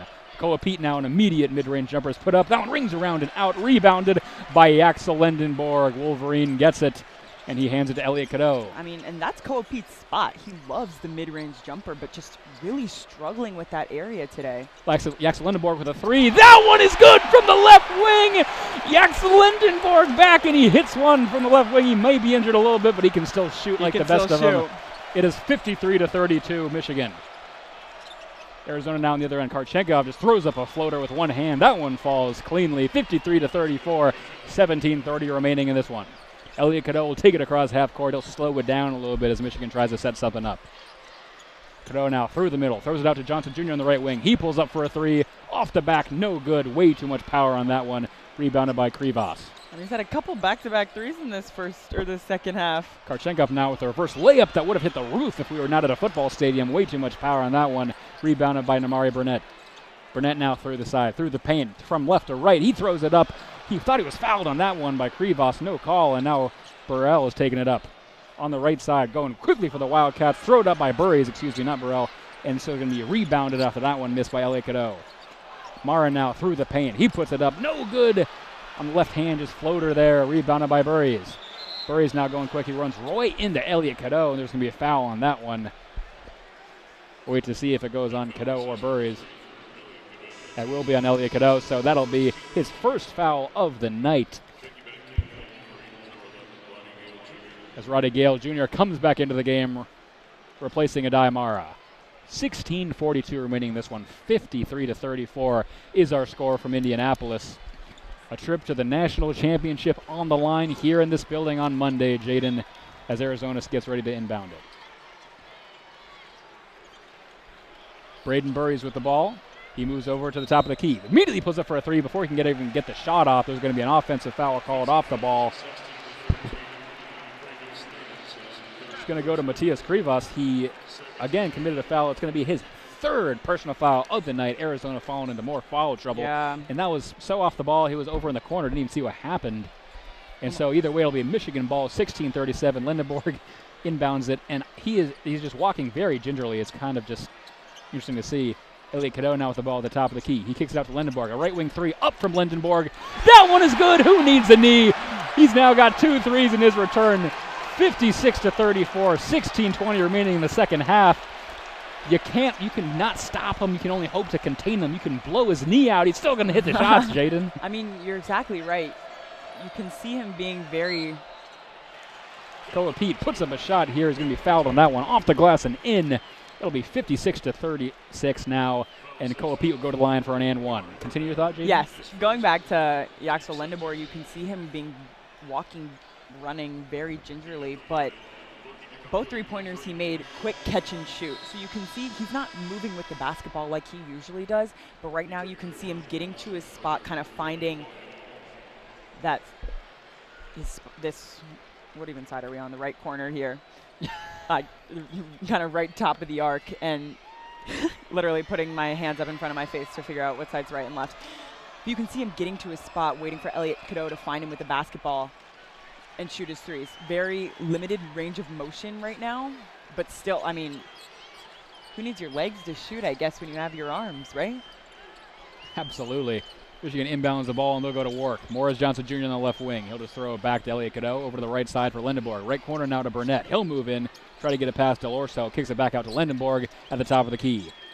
Lindenborg now moves over to the left side, very gingerly, hands it off to Roddy Gale, who takes his spot. Roddy Gale still at the left wing. He tries to move in. He loses control of the ball, and now it'll be taken up by Burries. Burries right down the right lane, throws it up.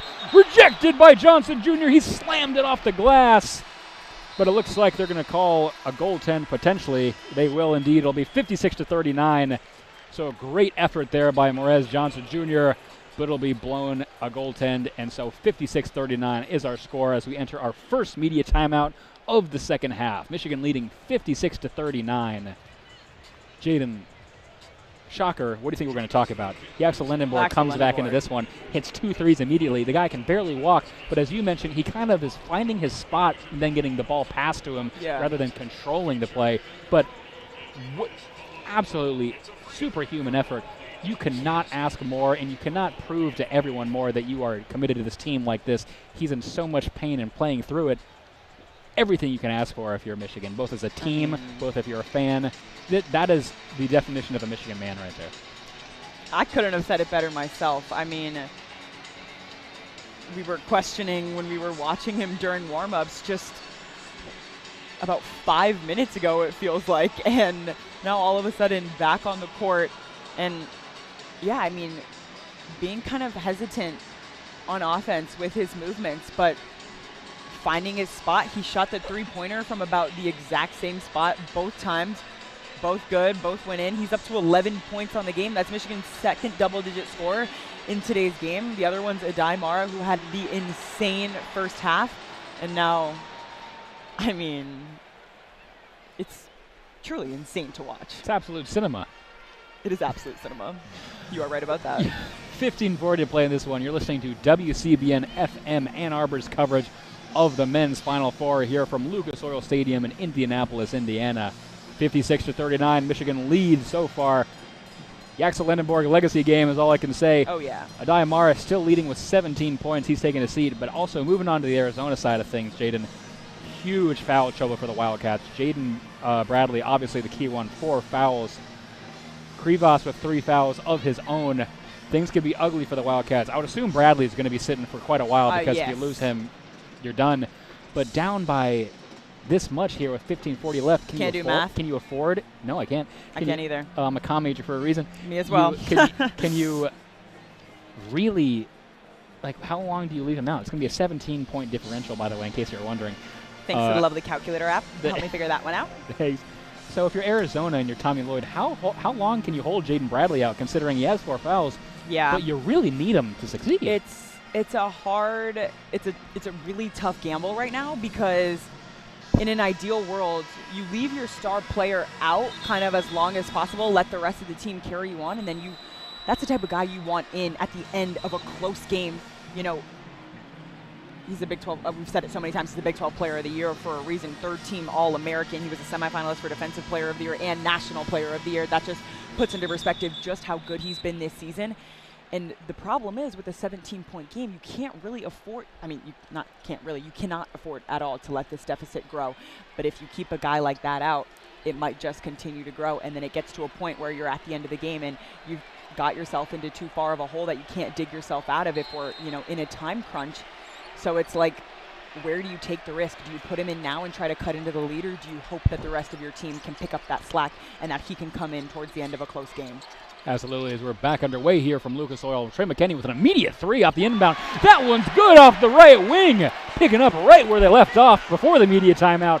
59-39. That leads up to 20. I can do that match pretty easily, Jaden. Yeah. As Arizona has the ball now on the other end. Delorso with it. He'll throw it ahead for Pete on the right side, right by the baseline. He moves in towards the paint. Over Mara, he puts up a jumper. No good. Rebounded by Awaka. He's going to bounce off his foot. That's somehow not a kick ball foul. Another tough mid-range for Koa Pete, though. Just cannot find his spot today. Delorso has it again for the Wildcats on the right elbow. He'll pull up for a mid-range shot over Lindenborg. No good. Fought for the rebound. Everyone's body's hitting the floor. Now the shot clock's going to expire. There's a lot of things going on the referees are discussing, and it looks like it's going to be Michigan ball, as they're going to say the shot clock expired before anything else happened. And so that'll be another turnover for the Wildcats. However, they're winning the turnover battle. Michigan has 15 to Arizona's now 7, but it doesn't seem to be a problem. No, it doesn't. And I think the one thing is Michigan, Yeah, couldn't say it better myself today. And they don't call her the best color analyst in the Big Ten for nothing. Trey McKinney now with wrong. No, I know, it's so wrong. Yeah.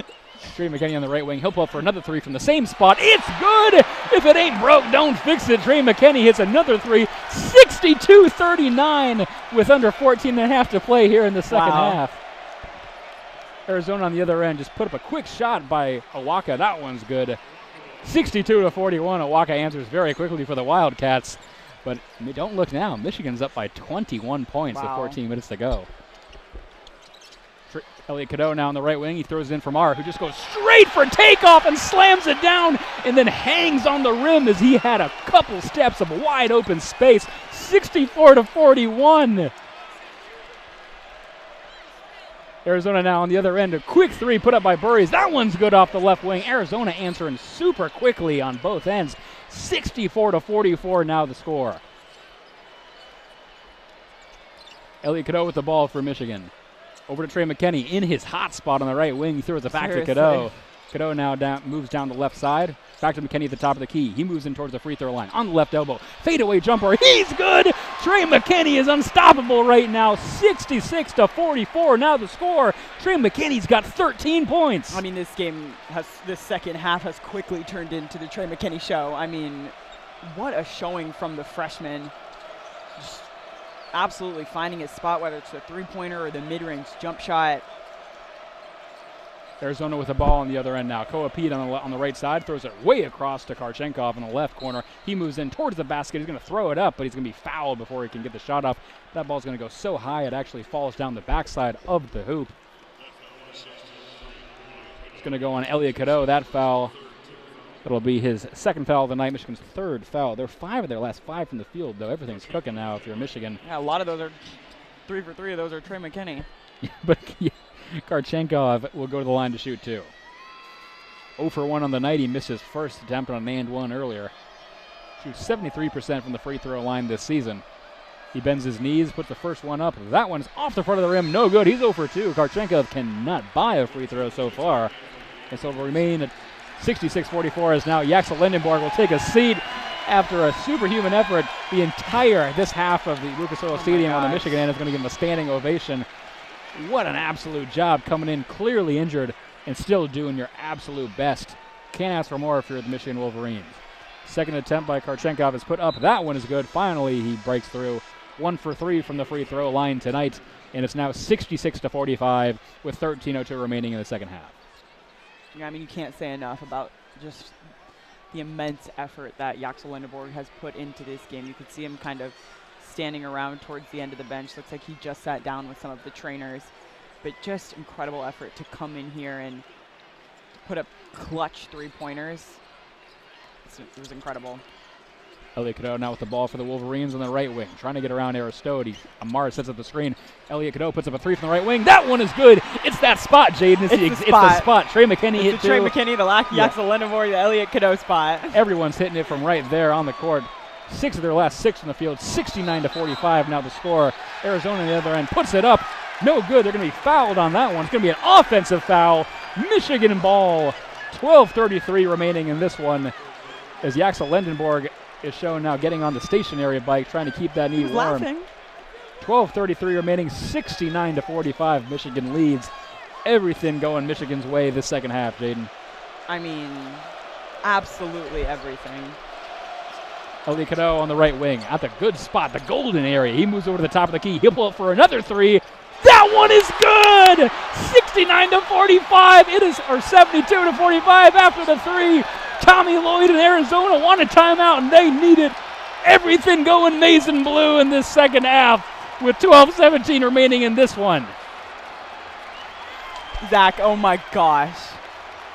I can't even begin to explain what's going on right now for the Michigan Wolverines. Up by almost 30 points in the Final Four against a fellow 1 seed in Arizona. We knew this was going to be one of Michigan's hardest matchups of the year coming into this game. And, I mean, can you believe it? No. Jaden, from an unbiased perspective, Michigan keeps blowing people out. I know. And it keeps becoming a case where, all right, well, this next game, I know they've been blowing people out. This is a real test.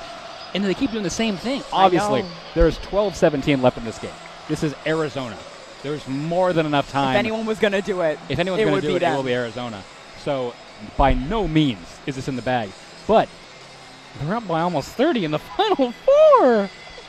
I never thought coming into this game that we would see this type of performance, especially it just felt like kind of the life got sucked out of Michigan at one point in the first half. You know, after Yaxel goes out, Arizona goes on a run, cuts the lead down to single digits, and it felt like that was kind of the switch. But Michigan, that was really the only run that Arizona went on this entire game. From that point on, it's truly been the Michigan show, and especially in this second half. I mean, it's like the three-point brigade for them. We've seen Yaxel Lindenborg with a couple, Elliot Cadeau with a couple, Trey McKinney a couple. I mean, everyone just hitting their three-pointers in this second half, and Wolverines up to 11 three-pointers on the game, shooting 45% from three. And then you take a look on the other side, Arizona 4 for 10 from three. We were talking about it before the game. Arizona is not a three-point shooting team.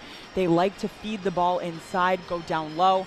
And then the problem for Arizona with that today is they just haven't really found too much success with their mid-range shots, which is something that they've been so good at this season. It's that they're so physical, they're so strong, they can force their way inside, but the problem is you can't really do that against this Michigan team that can match your physicality and can match your strength.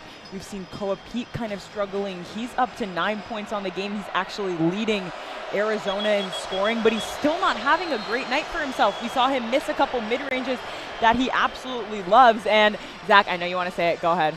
They showed Rob Gronkowski on the Jumbotron, obviously. Famous Arizona alum. He's wearing sort of like a tank top, of course. It was like 30 degrees outside earlier and pouring rain. As we're back underway, before we commentate on this one, though, where Michigan's leading second chance points, they have 12. Arizona has 6. That's a huge key factor I always like to bring up as Arizona has the ball to resume play. In the paint, Awaka with it on the left side underneath the spin move around to Diamara. Just puts it up. No good. Rebound fought for. It's going to be won by Will Cheddar. He hands it off to Elliot Cadeau, and they'll take it up court. Under 12 to play in the second half. Rodney Gale Jr. thought about a three from the golden spot, but instead he'll take it out. Elliot Cadeau now on the left side. Cadeau now moves into the mid-range. Over to Diamara. Puts it up. Second chance. Good! He tried to throw it down with one hand. It bounced around, and now Diamara absolutely taunting Krivas right in his face, doing like a gator chomp, clapping at him. Diamara feeling himself so far.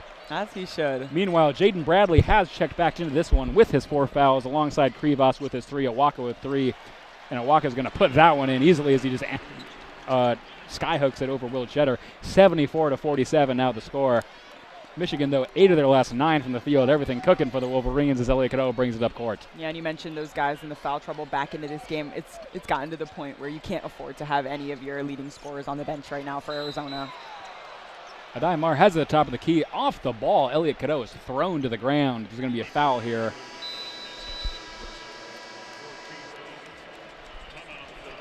Not exactly sure who they gave it to. We'll wait and see.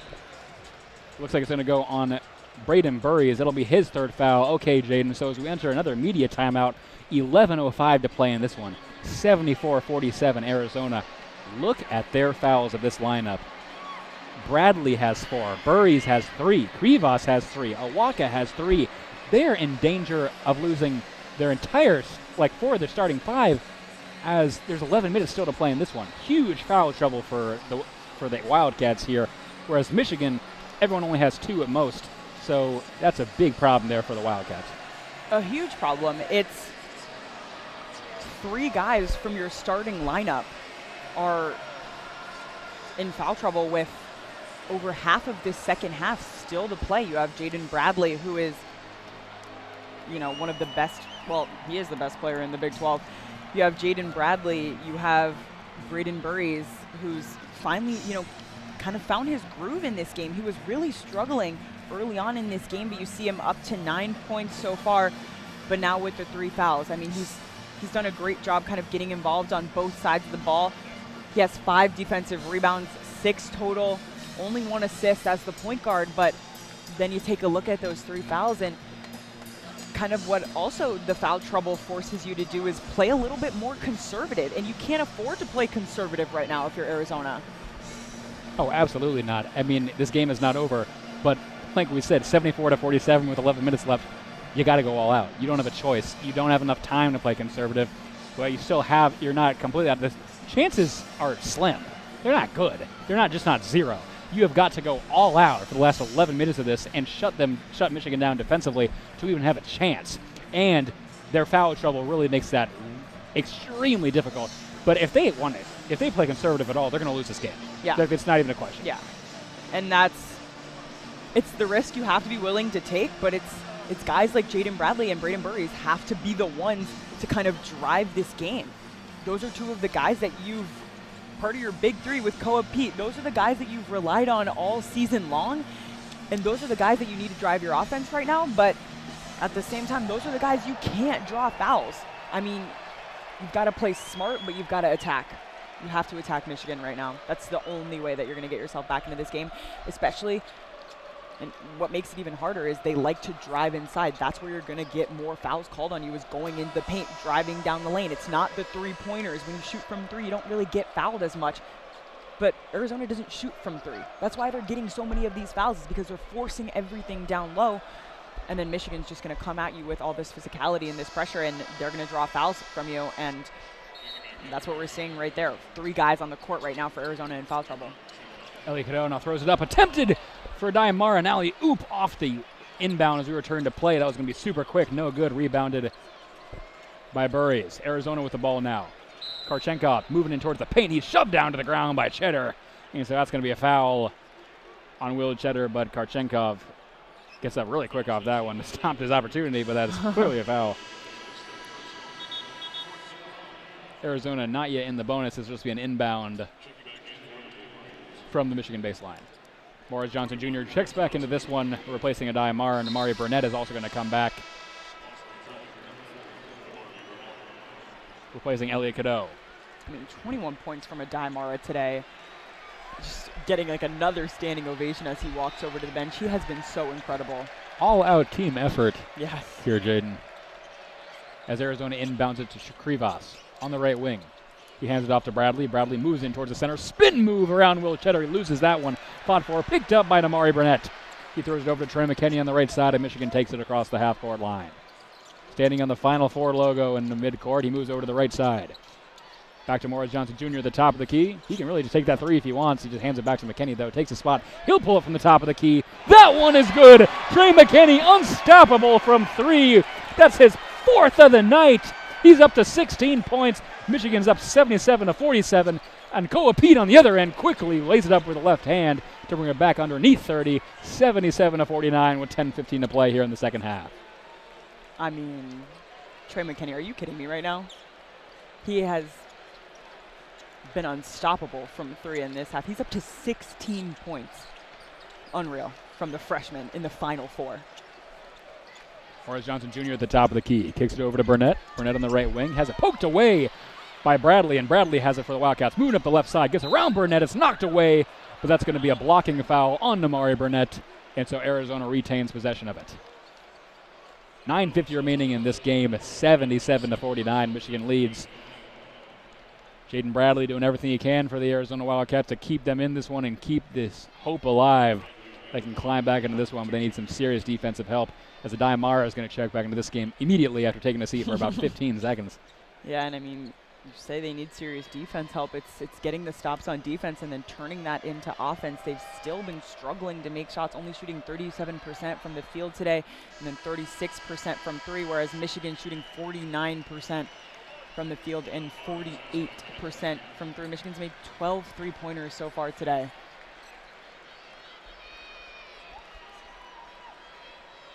Bradley to the line. Say it was a shooting foul somehow, either way, so no matter what he gets, he bends his knees, puts that one up. He's good on that one. He hits both. 77-51 now the score. As Michigan will inbound it, and they're just ready to chew some clock as Adai Mara rolls the ball up the court. Trey McKinney lets a few seconds tick off before he even picks it up. And he'll cross the half-court line. Has Karchenkov in his face on the left wing. Kicks it to Adai Mara from the top of the key. Maybe thought about a three for a second, but thought better of it. He just kicks it back out to McKinney. It's almost knocked away, but Trey McKinney gets it back on the right wing. It's moving in towards on the right side now. Trying to motion for Adai Mara to spread out. Trey McKinney just spinning around Karchenkov underneath the basket right now. Just throws it up blindly. No good. It's going to be off of Morris Johnson Jr. and out of bounds to be Arizona ball with 9:25 remaining in the second half.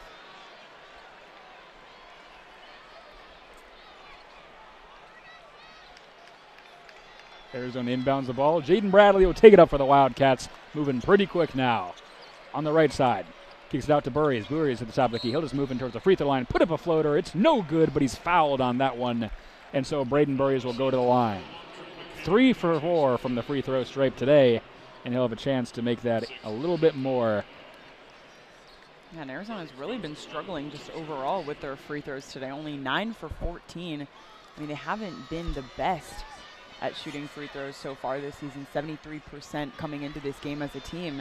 And that first attempt is no good, just as you were talking about it. They just cannot get anything going from the charity stripe. Michigan 100%, 9 for 9. Arizona 9 for 15 now. Burry's trying to make it a little bit better than that. He puts up the second chance. That one is good. So now 10 for 16. That makes it 77-52. But you're giving away free points there. Seriously. And coming into this game, both teams actually weren't the best from the charity stripe. So seeing Michigan shooting 100% from the free throw line, I mean, that's so rare this season. Slammed down by Roddy Gale. I didn't want to cut you off. No, he was fast to him. He had an absolute lane to the basket, went right up the middle and slammed it down with two hands. Koa Pete now with the quick three on the other end. That one's good. The quick answer to keep any momentum from shifting to the Wolverines that it wasn't already there. 79-55 is the score. 8:47 to play in this game. Trey McKinney hands it to Morris Johnson Jr. At the top of the key into Adai Mara. Mid-range on the left side. He just pulls up for a jumper. That one's good. Why not? Give the big guy some range. 81-55 now with 8.5 remaining. Adai Mara up to 23 points on the night. Adai Mara's getting a shot from everywhere. Bradley now quickly on the other end. Or Burries, excuse me. He'll hit that one. 81-58. 81-58. I feel like that's, I know it's correct, excuse me. But Arizona now quickly making their shots, but they have no answer on defense still, that's Jaden. the problem. Yeah, Michigan just really getting whatever they want, and every single player getting involved in so many different ways. Three-pointers, dunks, mid-range. It's everything. Roddy Gale now with the ball. He moves in right through the middle again. Puts it up with the right hand. Just a little too much off that one. Spins off the other side. Rebounded by Arizona and Bradley. He'll to go coast to coast now. Underneath the basket, puts it up with the left hand. That one will fall 81-60. Arizona's not done yet. If they can get the defense rolling, they've still got a shot at this. 7:42 to play in this one. The lead 21 for Michigan. Trey McKinney with the ball. He'll again slow it down a little bit, try to drain some clock. He's shoved to the ground now in midcourt by Karchenkov, and Karchenkov kind of throws his hands up like maybe a little bit of embellishment there. Either way, it's going to be a foul. That'll be his first of the night, one of the few Wildcats with no fouls. And we'll get another media timeout here with 7:33 remaining in this game. You're listening to WCBN FM Ann Arbor's coverage of the Final Four, a battle of the one seeds. Michigan leads Arizona 81-60. I'm Zach Warshaw alongside Jaden Fode, courtside from Lucas Oil Stadium here in Indianapolis. Jaden, 7.5 to go. Michigan up by 21. Arizona has the offense rolling again, but if they can't get the defense going, they stand no chance. What do you think? You think Arizona has what it takes to stop Michigan defensively? It feels like they haven't been able to do it all night. You're exactly right. That's the thing. They haven't had an answer for Michigan's offense all night long, but this is the first time really tonight that we're seeing Arizona string together some really good offense. So if anything, you know, you're kind of starting with one area of the game. If you're Arizona right now, you're starting with the offense, and then you build on that. They're getting a lot more good looks on offense. Braden Burry's finally, you know, finding his stride, getting involved in this game with 13 points. We were kind of waiting for that at the beginning of the game. He was, you know, held without a lot of points for a long time. He had 3 for a majority of the first half, and now finally up to double figures for him tonight. He's someone that averages over 16 points per game. He's Arizona's leading scorer. He's had huge games so far throughout this tournament. 23 points versus Arkansas in the Sweet 16. He scored the second most points by an Arizona freshman in an NCAA tournament game. So you know he can have those big games. You know he can come up big for them, and you know, being able to see him start facilitating this offense more by getting to his spots, getting some shots up, that's good. I was kind of saying that it felt like Arizona was going to need a couple guys to, you know, start pushing the pace on offense themselves. That's him and Koa Pete right now. Absolutely. Couldn't agree more. Arizona 4 their last 4 from the field. Everything cooking. We'll just wait to see if they can get the defense rolling.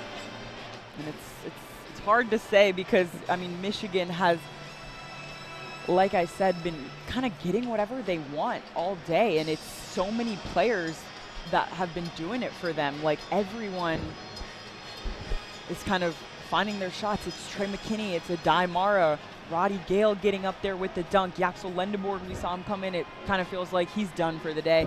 He's been sitting over on the bike. But with the lead that Michigan has, you think they're in good shape to maybe have him sit throughout the rest of this one?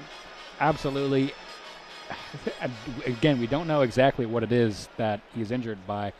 But if it's something that could be made worse, why risk it if you don't have to? That's I agree. Really, why would you want to do that? So I would say he probably sits for the remainder of this one unless it gets ugly. As we return to the court here, 7.5 to play here in this Final Four semifinal. Michigan leads 81-60 as we get ready to return to action.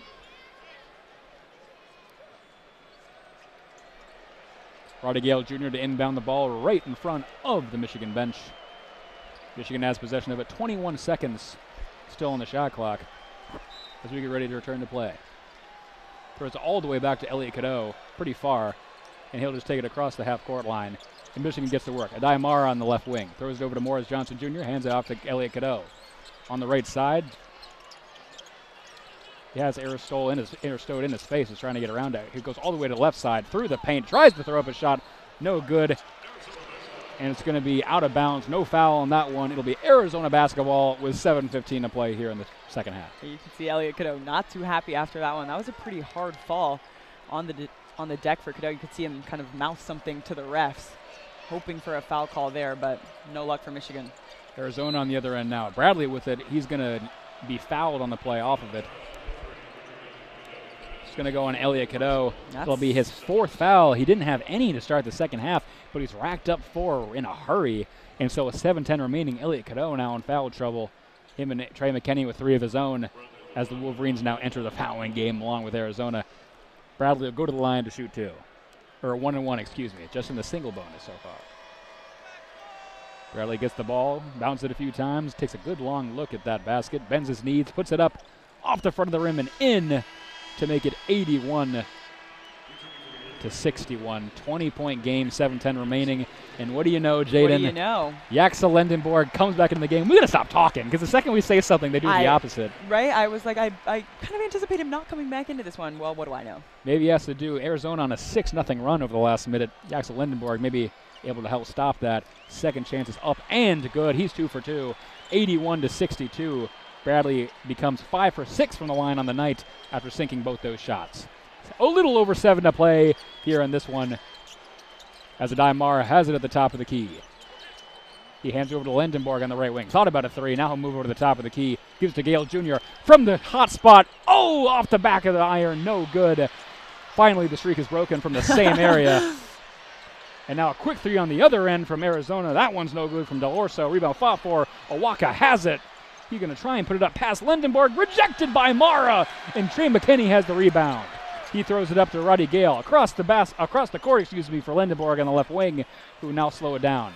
Back to Gale Jr. after going around the horn on the right side. He throws it back to Adai who is the jersey is being pulled down by Awaka. Now Johnson Jr. in the paint over the body of Del Orso. Just puts it up off the glass with the right hand. 83-62 with 6:15 to play here in the second half. Johnson just absolutely bodies his way inside and taking advantage of Arizona down low. Bradley now with a quick pull-up jumper. That one's good. 83-64. Arizona still rolling and going quick, but unable to stop Michigan defensively. Lead is only 19 points now, slowly dwindling, but Arizona's running out of time as we're under 6 to play. Yaxa Lendenborg takes it across half court for the Wolverines and hands it to Adai Mara again trying to just push Awaka away. He'll give it back to Lendenborg on the right side. Lendenborg moves over to the top of the key. Bunch of people walking in front of us. Now over to Roddy Gale Jr. at the top of the key himself. Thought about a 3. Now he'll just move in down the right side. Moves in towards the basket. Right underneath it. Puts it up with the right hand. No good. Second chance by Johnson Jr. Also no good. Gets his own rebound. It's fought for. It's on the ground. Adai Mara on the right side. Before he can even put up a shot, there's going to be a foul. And we'll see and wait until that gets sorted out. There was so much so fast, Jaden. That is going to go on Arizona's Braden Burries. It's going to be his 4th foul. And so now Arizona with 2 players with 4, still a couple with 3. With 5:29 remaining, Michigan up 83-64. And you have 2 of Arizona's best players now with 4 fouls each. I know there's only 5.5 minutes left in this game, but you can see clearly Arizona's logic in this one. They cannot be on the bench for this. Ball is inbounded to Adai Mara. 17 seconds left on the shot clock. On the right side, underneath the basket, just pushing Awaka towards the basket, bodying his way towards the glass, tries to put it up. That one's good, and they're going to give him the and one on the foul. Awaka is not happy with that one. He thought that one was way after the whistle, but either way, 85-64, 5:19 remaining, and Adai Mara will go to the line. 3-point play, or attempt for a 3-point play, I should say. Adai Mara has just absolutely taken over this game. 25 points to lead all scorers. And, I mean, what an impressive performance for him. And 26 points as the and one is completed. It is now 86-64. Adai Mara is unstoppable. And, I mean, the 50% free throw shooter has turned into a 100% free throw shooter today. 4 for 4. We said he was the second tallest building in Chicago after the Sears Tower. We're in Indianapolis, so he is the tallest building now. As Arizona has the ball on the other end. Coapede on the right wing. Almost lost it, is able to get his own miss. Now he pulls up to the right elbow. It's a mid-range jumper is up. No good. Almost, Morris Johnson Jr. almost rebounded into his own basket. Able to collect that one. And Trey McKinney will have it, and Michigan will take it up. Under 5 to play in this one, 86-64. And Michigan trying to hold on for a spot to the national championship. Both these teams looking for a date with the UConn Huskies. Morris Johnson Jr. on the right side, getting past their defense. No good. He almost got the rebound out of Awaka. They're going to get a foul there on Johnson Jr. So he kind of punched him in the arm. And now there's a little bit of jawing going on between Johnson Jr. and a couple of the Arizona players.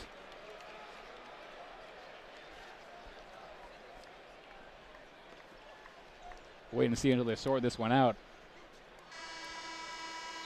It's going to be a foul on Johnson Jr.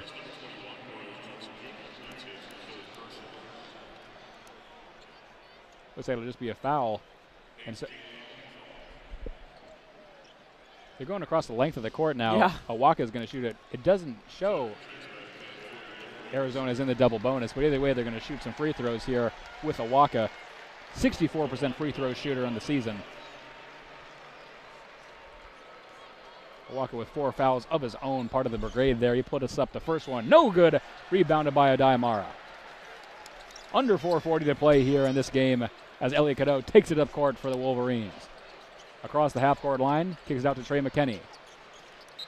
McKinney on the left side. It'll be stopped now, and they're going to call an offensive foul on Trey McKinney. Say he pushed off.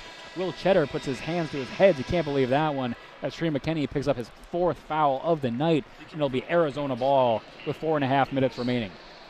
I mean, just looking at the scoring sheet, 5 players on the court right now have 4 fouls. That's pretty impressive for both teams. That's a lot of fouling. Yeah. As Jaden Bradley has it for the Wolverines. Now a long 3 from Burries from the right wing. Little too much on that one. It's going to be air ball. It is now the Michigan faithful. Razz him a little bit. It. It's going to go out of bounds and be Michigan ball for Will Cheddar to inbound to Elliot Cadeau. Cadeau will take it up court now for the Wolverines, going very slowly, still trying to drain a lot of this clock as there's still over 4 to play. But Michigan's up by 22. Moves over to the right side. Elliot Cadeau throws it over to Will Cheddar on the left corner. He pulls up for a 3. Not enough on that one off the front of the rim. Rebounded by the Wildcats and Bradley. Bradley through the middle, just throws up a reverse layup. That one's good. It wasn't even looking. Just kind of threw up a prayer, and it was answered. 86-66. We're under 4 to play. I mean, half the way on his drive to the basket, it looked like he was almost falling over. He just is able to cut in between Elliot Cadeau and Roddy Gale Jr. and just a reverse layup as it looks like he's basically falling over and gets that one to fall. Elliot Cadeau now crosses the half-court line. A little over 3.5 to play in this one. Elliot Cadeau moves over to the left wing. In the inside, throws up an alley-oop for Mara. It was missed. Elliot Cadeau gets the rebound and puts it up off the glass to save it. 88-66. Mara with another alley-oop, just a little bit short. But points count anyway. They're up by 22. Bradley with it for the Wildcats at the top of the key. Throws it over to Karchenkov. Now in the left wing. Back to Bradley in the left corner. He's fighting with Roddy Gale. Spin move, mid-range jumper, fade away. No good. Knocked out by Mara. Rebounded by Karchenkov. Over to Burries. Left wing 3 is up, in and out, no good. Rebounded by Mara again. And then off the ball, they're going to call a foul on, it looks like Will Cheddar somehow. Wait and see what the referee's exact motion is. It is going to go against Will Cheddar for a push-off. That'll be his first personal, and we're going to get a media timeout here with 3:02 to play. And I mean, that 3-pointer by Braden Burries just feels like the epitome of the way this game is going for Arizona right now. He had a perfect look at the basket. The 3 just looked like it was going to rattle home, and it just rolls right out. It's like he gets teed up for the perfect opportunity and just doesn't get it to fall through, just a little bit short. And it just feels like Arizona just coming up a little bit short on so many of these drives to the basket, so many of these opportunities. And that's really what's, kind of set the tone for today's game, and it's put them into a position where they just could never get back from it. Oh, absolutely.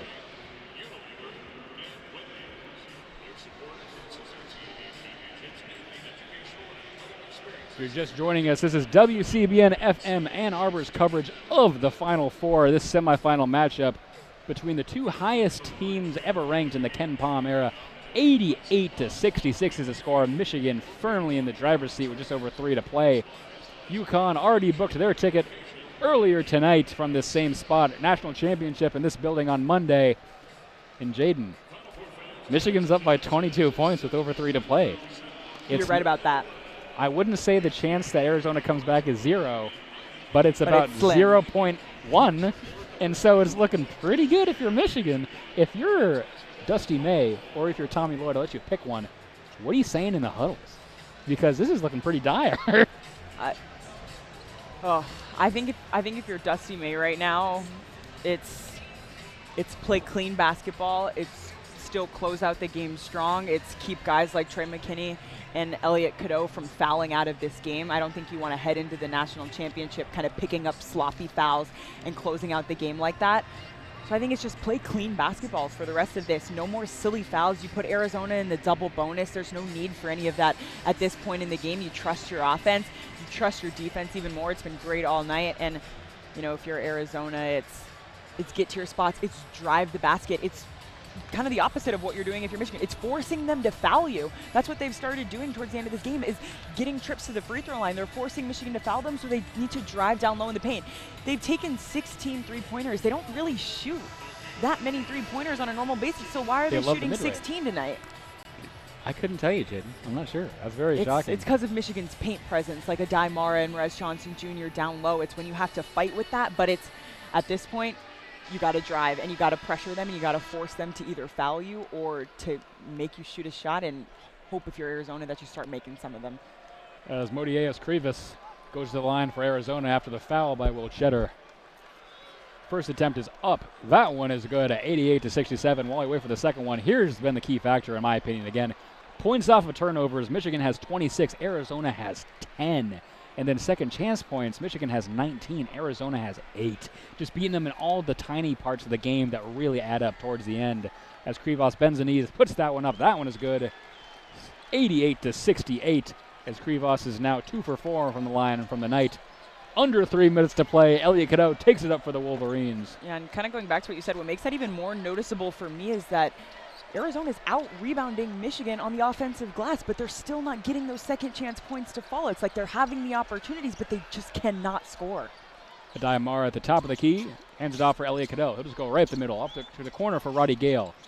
He'll move in towards the paint himself. Goes over to the left side, tries to put up a shot, but it's not even able to get past his ribs, and he'll be fouled by Bradley. Oh, they're going to save him. It looked like it was on Bradley. Bradley was holding up his arms. They're going to give it to Krivas, and so that'll be his 4th foul. So now 3 Wildcats with 4 fouls on the night with 2:34 to play here in this one. Michigan up by 20. That's a lucky break for Bradley to not get called on the foul, but, I mean, it just puts another one of your starters in foul trouble. I mean, they're all in foul trouble Everyone's at this point. Foul trouble. Wilbur the Wildcat and the costume's in foul trouble. Roddy Gale puts up the first attempt. That one is good. 89-68. Everyone from the state of Arizona is in foul trouble tonight. Basically, including me. Yeah. Oh, yeah, because you're from the state of Arizona. I am from the state of Arizona. Roddy Gale gets the ball back for a second attempt. He bounced it a few times, bends his knees, puts that one up. That one is good. 90-68 the score here with 2:34 remaining as Trey McKinney checks out. What a night from him. 16 points on the night. Only second behind Adai Mara's 26 as Arizona has the ball again with 2:30 remaining. But Michigan can sniff the national championship. Ball is thrown up for Krivas on the right side with Mara. He's fighting for it. He puts it up. That one is good, and he's fouled by Mara. He'll go to the line for an and one, but it's a 90-70 as it stands. And the streak lives on for the Michigan Wolverines. 90-plus points in every single game of the tournament so far. How does this keep happening, Jaden? They keep playing better teams, and it doesn't. Seriously, I mean, it's like you said it before. It's like you see it in one game, and you're like, oh, well, next game, you know, they're playing a better opponent. This is the Final Four. They're playing a fellow 1 seed. I mean, it can't be the same story that Arizona we've seen all tournament long, but it's exactly the same story we've seen all tournament long. Krivas bounces the ball a few times for the and one again. He keeps bouncing it, bends his knees, puts this shot up, rings around and in. 90-71 as Elliot Cadeau will inbound it. 2:24 to play. 2:24 away. Arizona from now in the double to bonus. The natty. Thrown up to Adai Mara, very far up court. He'll be able to save this from going out of bounds and just hand it to Elliot Cadeau. Cadeau staring in the face of Burries. Elliot Cadeau moves over to the right wing. Now he'll go right down the lane, throws it up, swatted away. Another alley-oop attempt stopped. Karchenkov has it for the Wildcats, going quick the other direction through the paint. Spin move, puts it up with the right hand, off the back iron, no good. Rebounded by Pete, second chance is good. 90-73, under 2 to play. Ball is inbounded to Amari Burnett. He'll throw it up to Adai Mara as Michigan again just tries to drain this clock. Ball is knocked away. Karchenkov has it again now. Great job defensively. Throws up the alley-oop for Krivas. That one, he misses the alley-oop, which kind of sums up Arizona's night. It's the story of the game. It's unfortunately fitting for Arizona. Ball is rebounded by Cadeau. He'll bring it across half court, and they'll just dribble it out, and Arizona's going to wave the white flag. They're not even fouling. A minute 15 to the national championship for the Michigan Wolverines. 8 seconds on the shot clock. Cadeau moves in towards the paint. Throws it over to Burnett. It's stolen away. Burries carries it up for the Wildcats. Top of the key three, immediate. No good. Rebounded by Will Cheddar. Almost went out of bounds, able to save it. Under a minute to play, he'll hand it to Roddy Gale, who just walks it up the court. He'll cross half-court line, and they'll just drain this one. So now we're going to get a whistle. As now they're going to intentionally stop it, and here comes the bench. Couple Michigan players coming in, including Oscar Goodman, Charlie May, getting some playing time in the Final Four. And the other. You know who it is. Number 32, McLeek Cordell, also coming in. Again, 7'2", the German. Doesn't see a lot of playing time, but he's pretty unstoppable in terms of size. Malik Cordell, excuse me. Anyway, Oscar Goodman's going to inbound this one. And Howard Isley Jr., of course. I didn't even see that. Howard Isley on. Jr. is coming as well. 51.3 to play in this one. 20 seconds left in the shot clock. We'll see if any of them can get a shot off. Cordell into Goodman now. Goodman at the left wing. He throws it to Burnett. Nah, come on, Namari. Give it to someone who doesn't play a lot. Namari on the left wing. Throws to Cordell on the left side. Namari Burnett goes in, puts up a shot. No good, but he's fouled. The ball will be knocked over to the media row where it's caught by someone in an orange lanyard. And it looks like Namari Burnett will go to the line with 39.2 remaining. As a lot of the Arizona fans have cleared out. Look at over on the sides. You paid hundreds of dollars to get in. You're not going to stay till the end? Come on, guys. What are you doing? Either way, Namari Burnett at the line. He'll bend his knees. Really does that long squat that we've seen all his time here. That one is off the front and back. No good. He broke the 100%. Oh, and Michigan now 12 for 13 from the free throw line on the night. As Namari gets the ball back for a second attempt.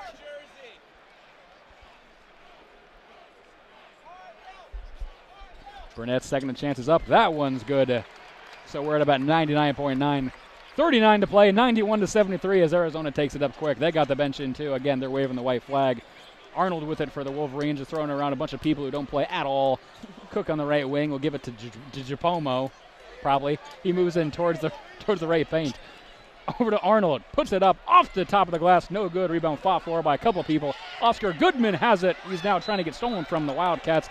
And looks like they're going to foul him. And so Oscar Goodman will go to the line to shoot two. We got 15.6 seconds until the national championship between Michigan and UConn.